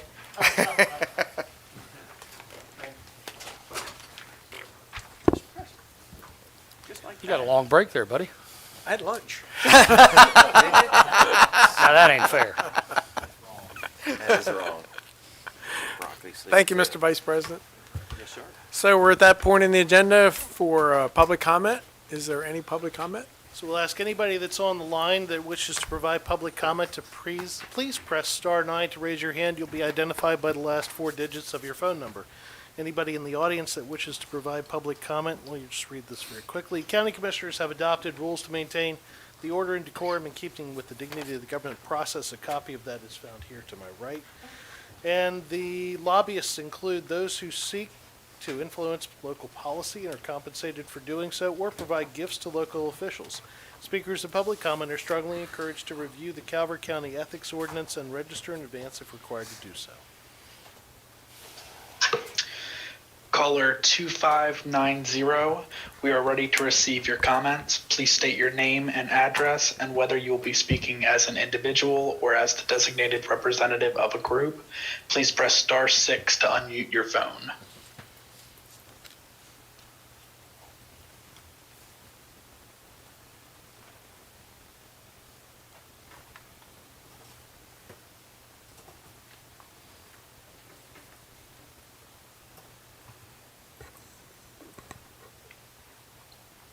Okay, caller 5316. We are ready to receive your comments. Please state your name and address and whether you will be speaking as an individual or the designated representative of a group. Please press *6 to unmute your phone.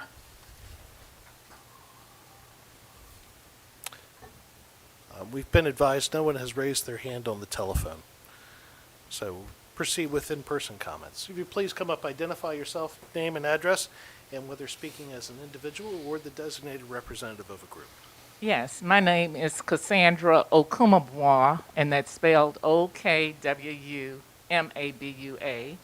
and I'm speaking as an individual and not any of the groups that I am associated with. I wanted to make that clear, so if it's printed once before, it associated me with an organization and I was speaking as an individual.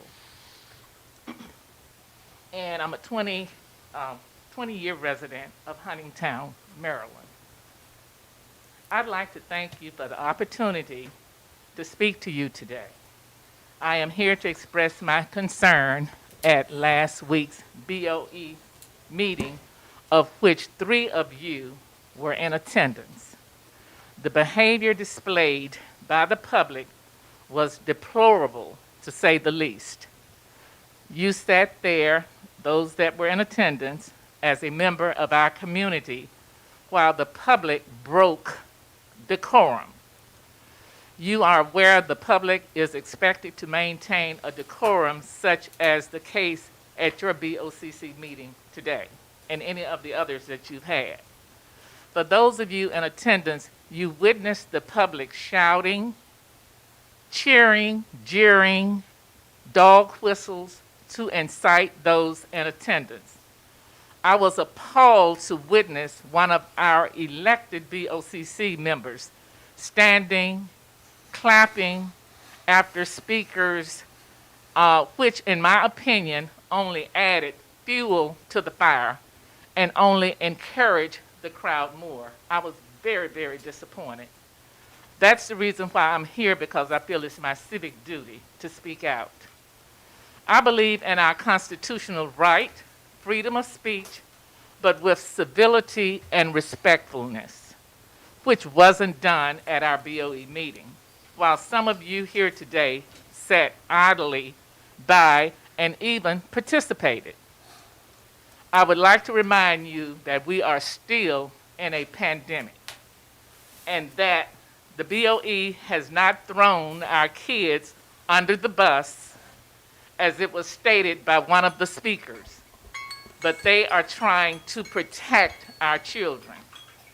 It's not living in fear, as it was stated, to wear a mask, or as another speaker stated, but to maintain healthy children and to keep our children safe. If you could please wrap up your comments, and certainly written comments will be included with the meeting if you'd like. I'm almost finished. Thank Give me a minute. Another speaker stated that she and her children and entire family has had COVID, and that all of Calvert also has had it. Just for the record, I have not had it, and I pray that I never do. If you recall, former Governor Nordstrom stated, his sense of taste and smell has not returned since contracting COVID 2 years ago. I would like to end by sharing, if you are not aware, several threats of violence has been made on an ongoing basis to some of our BOE members. It is completely unacceptable, and we must end that behavior now. Thank you. Cassandra, for the record, I left the meeting before any of those incidents took place, just so you know. Okay. All right. Okay. Thank you. It was very embarrassing and deplorable. And I could have come here and represented other organizations, but as a member of this community, I just felt it was my civic duty. It was embarrassing. Thank you. Thank you. Thank you for coming in. Please identify yourself by name and address, and whether you're speaking as an individual or the designated representative of a group. Optional during public comment. Yes. Good morning, Commissioners. My name is Joseph Cormier. It's C-O-R, M as in Mary, I-E-R, and I am a resident of Owings, Maryland. If I could, I'd like to share a flyer with Commissioners. Individual. I'll be speaking on behalf of Calvert County's Special Education Citizens Advisory Committee, of which I've been the chairperson for the last 5 years. Good morning, Commissioners. Thank you for allowing me to speak this morning. I was so excited to see your proclamation on Developmental Disabilities Awareness Month. However, I can't believe we discussed it without recognizing the cadre of educators and support staff in our public school system. Calvert CCAC is currently accepting nominations from parents, guardians, and stakeholders of students in special education programs. We need to start at the beginning, birth to 3. Any child in Calvert County can be referred by a doctor or a parent for screening with infants and toddlers. As studies show time and again, the earliest interventions can be the most successful. Tatiana Owens, Rachel Bailey, and Tracy Williams, along with all the experts in audiology, speech, language pathology, occupational therapy, physical therapy, and early childhood special education, and all their support staff, are often the introduction of a parent or guardian to the helpful resources, training, and skill building through the IFSP, the Individual Family Support Plan. Once a child turns 3, the families transition to an IEP, an Individualized Education Plan.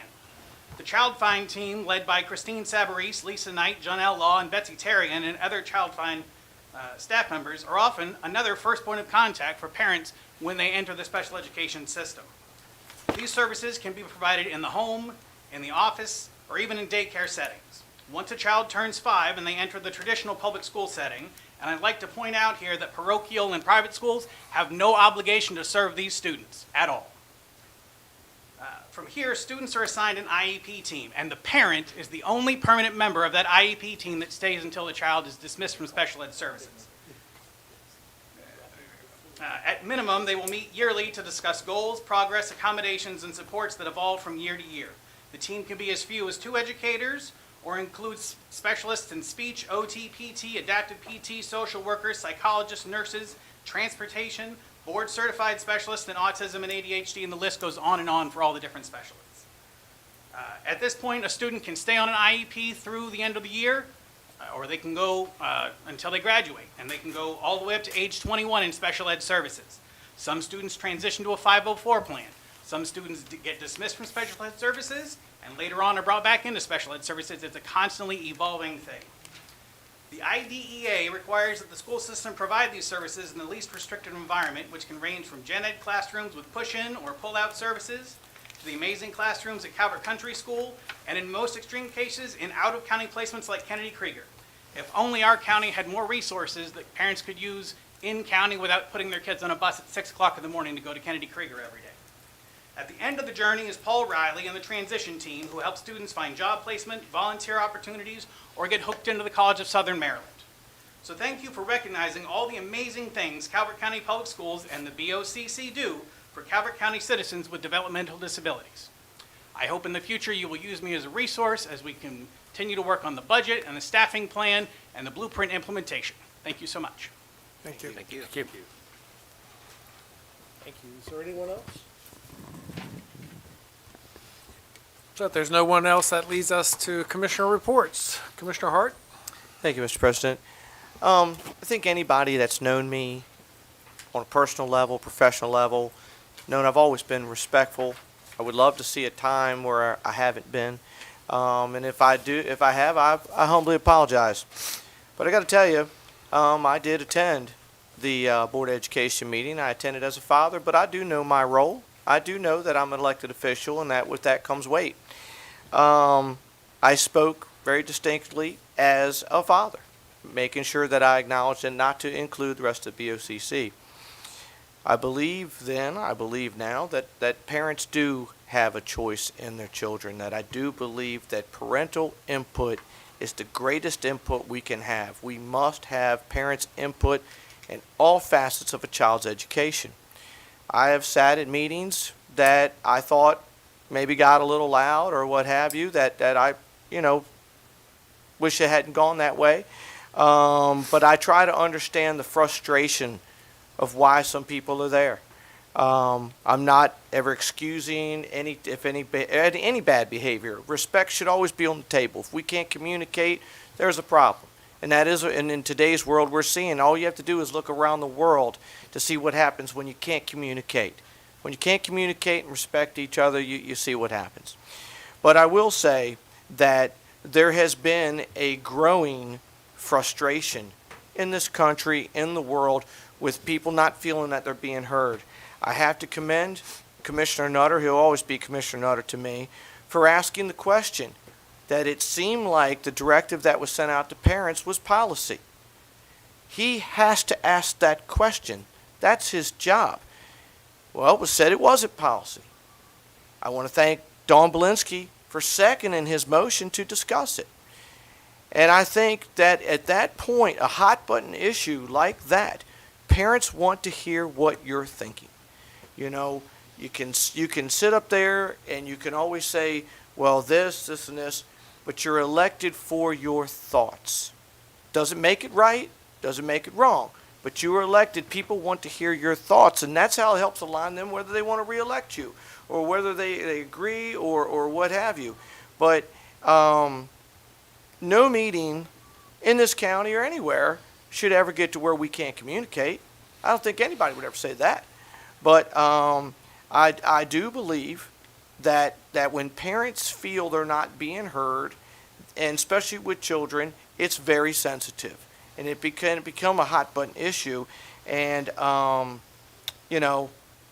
this is not over by a long shot. There's going to be a lot more meetings in the future.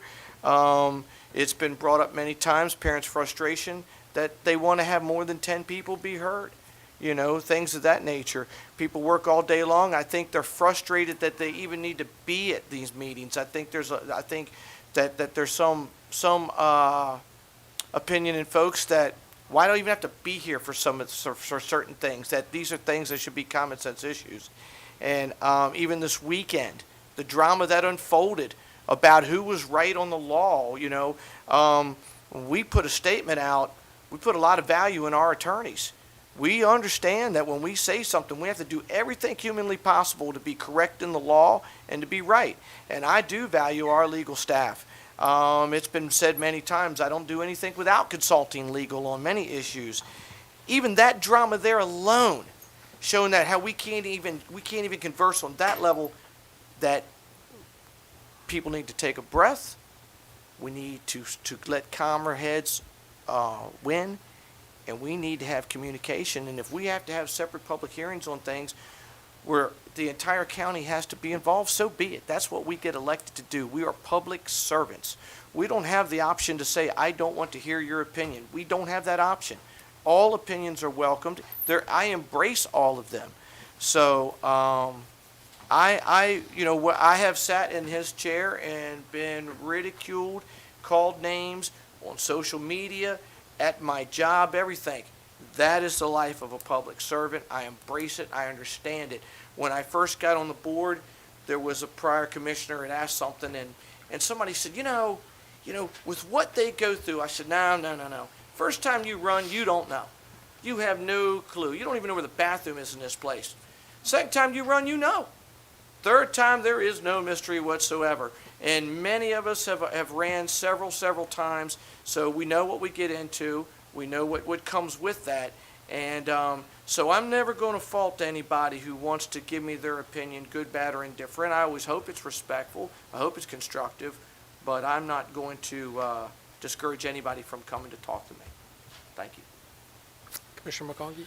Yeah, I'm just going to say that, I've gotten a lot of feedback, people that were happy with the letter that we sent out, people that weren't happy with the letter we sent out. And the 5 of us signed it separately. We didn't discuss it amongst ourselves.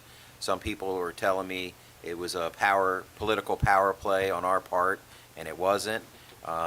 When they came down with the ruling, the letter said, it didn't go to the Board of Ed, it said to whom this may concern. It went to parents so that they knew that legally nobody could tell them that they had to wear masks. But there was confusion in the midst of that letter. So there was different message coming from us. There was a different message coming from Dr. Curry and the Board of Ed. And the ruling is that it remanded it back to the Board of Ed that they could make a policy on it, not that they could still hold people responsible for wearing the mask. So all we did was send a letter out letting the public know of what the ruling was, that they can't legally make them wear masks. At this point, we all have different opinions, and I just believe that people should have the option. If you want to continue to wear the mask, you should be able to. If you don't want to, you shouldn't have to. And that was my stance on it, and I stand with my stance on that.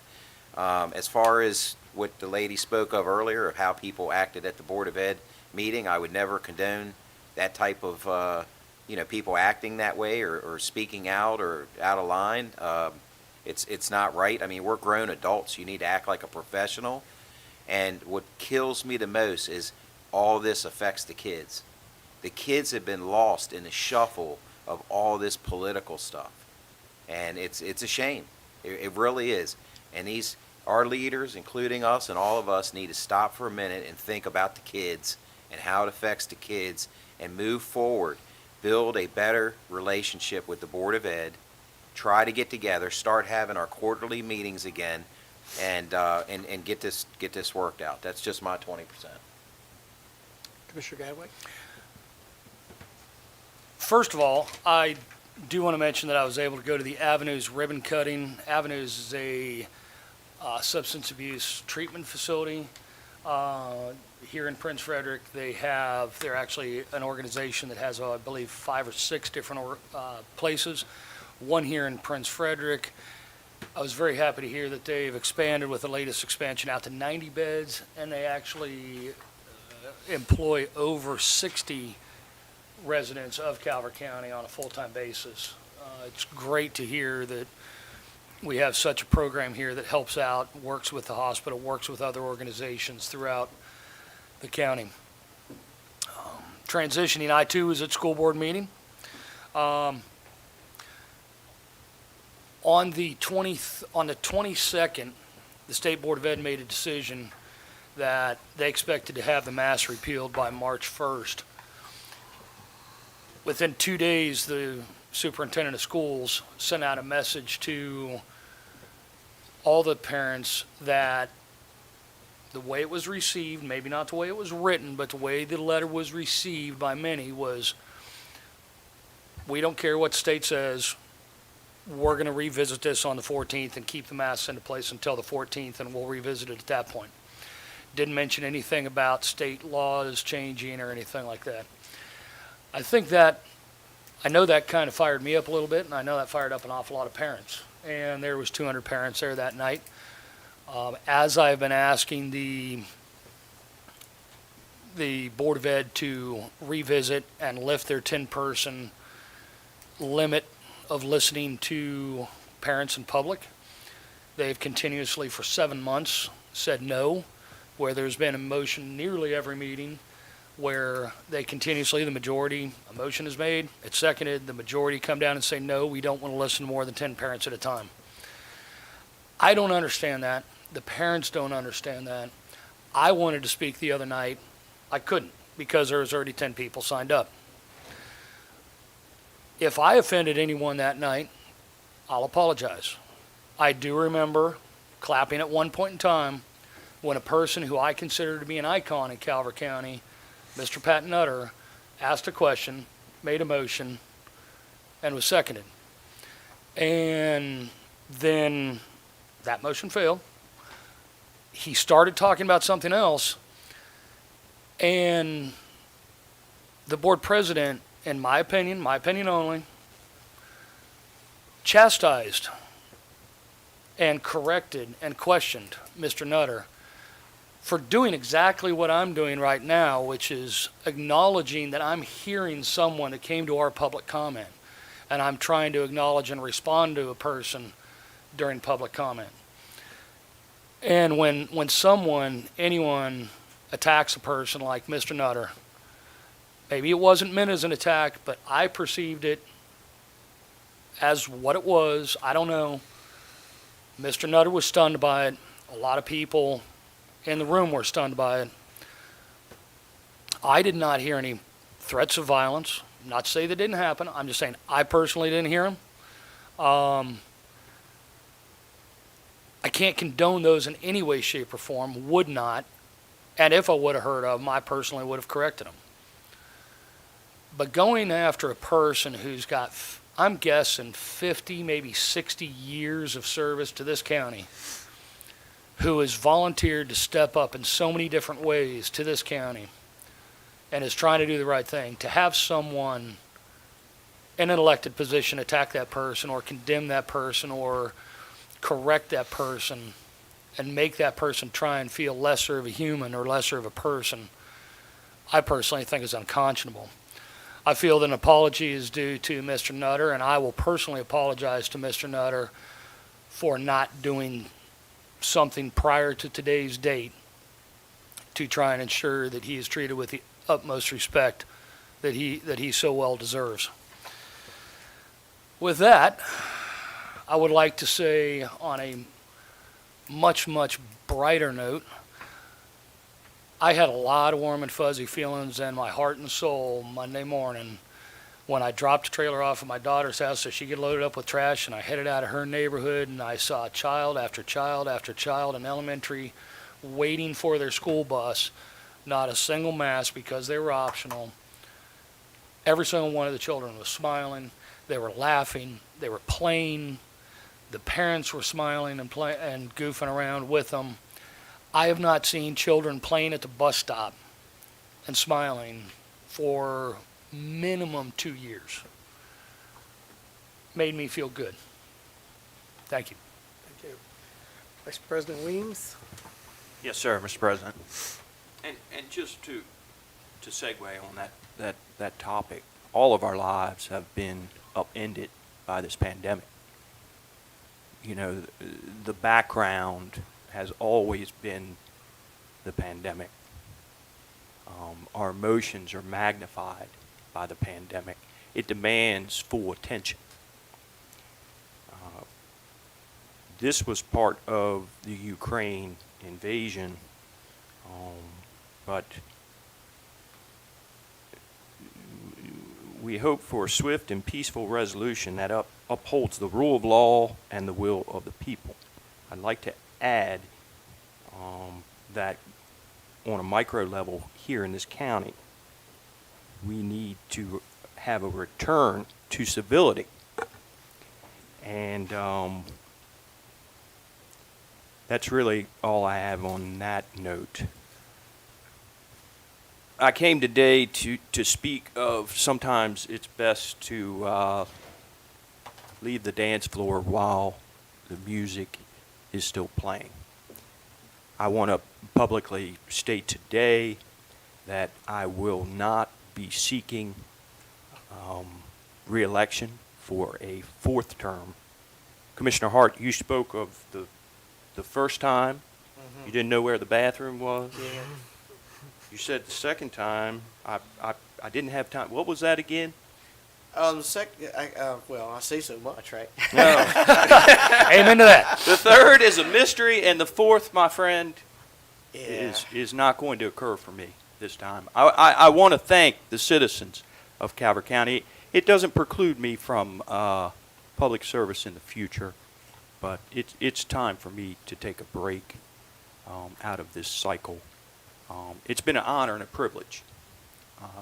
I know it's cliche. I really want to thank everyone, including staff. We mentioned succession management.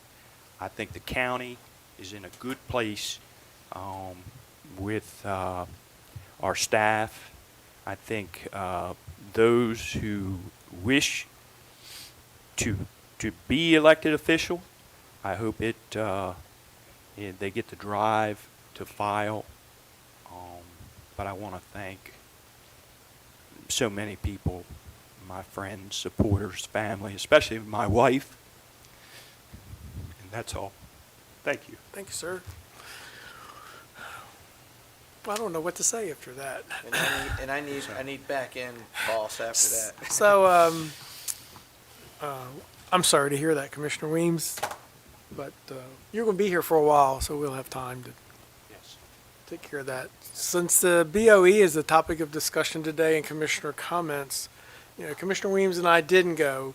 We were concerned about, there is a rule of when you have 3 commissioners in a room and you talk about policy, that's considered a meeting and would violate open meetings law since it wasn't advertised. So I did watch on TV, but I was concerned about where the conversation would go at that meeting, and if there were 4 or 5 of us there, it would come across as not a very good perception. So, So on a note to that, Mike Hart was in the other room while me and Gadway were in the one room, and then I left when he came in to speak. So Yeah. there was never 3 commissioners in a room at Right. one time.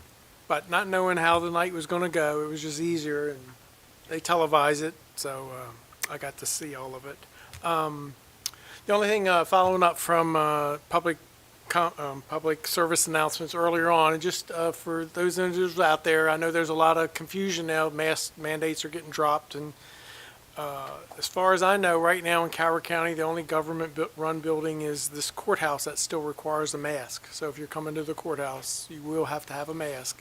That may change any day or any minute, but as of right now, you still have to have a mask when you come to the courthouse. So just so you're prepared. Today also, March 1st, is the day when we've launched the application process for the Public Police Accountability Board. So if you go to our website, you can find an application and you can submit that application. I ask all of you that have an interest, please submit an application. We want to make sure we get the best, most qualified, diverse group we can find to serve on these 2 committees to make sure that they do the job right. And as we mentioned earlier too, I want everybody to keep the citizens of Ukraine and their thoughts and their prayers after what they're going through. And as Commissioner Weems said, I hope that there's a swift resolution, peaceful resolution, and that they can go back to living their lives. I'm not sure that's going to happen, but we all must pray for them. So, Commissioner Hart, you need a minute? Yeah, so, so that was a bombshell. I want to say this to the people of Calvert County. I've known Steve Weems since I was in 6th grade. He was in 4th. We met at Our Lady Star of the Sea.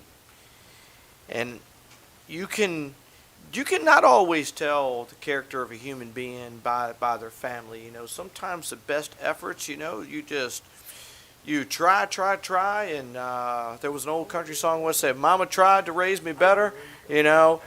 But Steve has been nothing but a gentleman and a deep, caring individual. His parents the same way. His family, I know so many of them.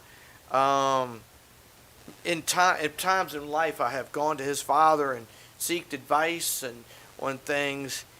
And I've known Steve through over 40 years, well over 40 years. And I have seen the toll on you, and we have discussed that. And in public service, it can tend to do that. I don't really know all what to say, which is rare for me.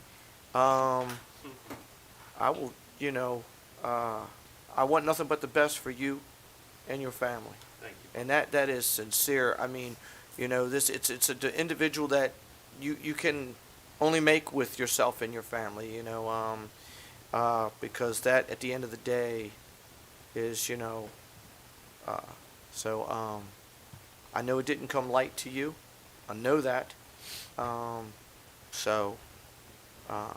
guess we'll talk about it more. He's here till December. Yeah. So we got 9 months. Yeah. So, well, I don't know. Thank you, Mike. Yeah, Appreciate I that. I do. we have said before, we will be friends long after this show is over. You know, long after they roll the credits, we will be friends for a long time. We were friends before, friends during, and everybody always thought me and Steve voted together on a lot of things, and there's probably a lot more we voted against each other than ever voted for. And I even said that about Pat Nutter. You know, there was times I felt bad voting against Pat. We were on different things, you know, but it's just up here, you know, it's very rare to get a 5-0 vote, and that's a good thing. You know, you want different views, and you need those different views, and you hope you learn from some of those. So, okay. Sorry, Mr. Preston. No, the next board's going to have to find a motion maker, because Steve's my motion maker. Right. Yeah, Right. yeah. And somebody do the invocation. Can you call it on Yeah. Tuesdays just for that? Right. A proxy Proxy. motion. Who's going to do the invocations? I need a motion. Motion to Commissioner adjourn. Weems. Can't you? Make a motion to enter exec session pursuant to general provisions, Article Section 3-305B1I, to discuss the appointment, employment, assignment, promotion, discipline, demotion, compensation, removal, resignation, or performance evaluation of an appointee, employee, or official over whom it has jurisdiction. Second. Have a motion and a second to go into executive session. Any discussion on that motion? Hearing none. All those in favor say aye. Aye. Opposed? Motion carries. Everyone have a great day.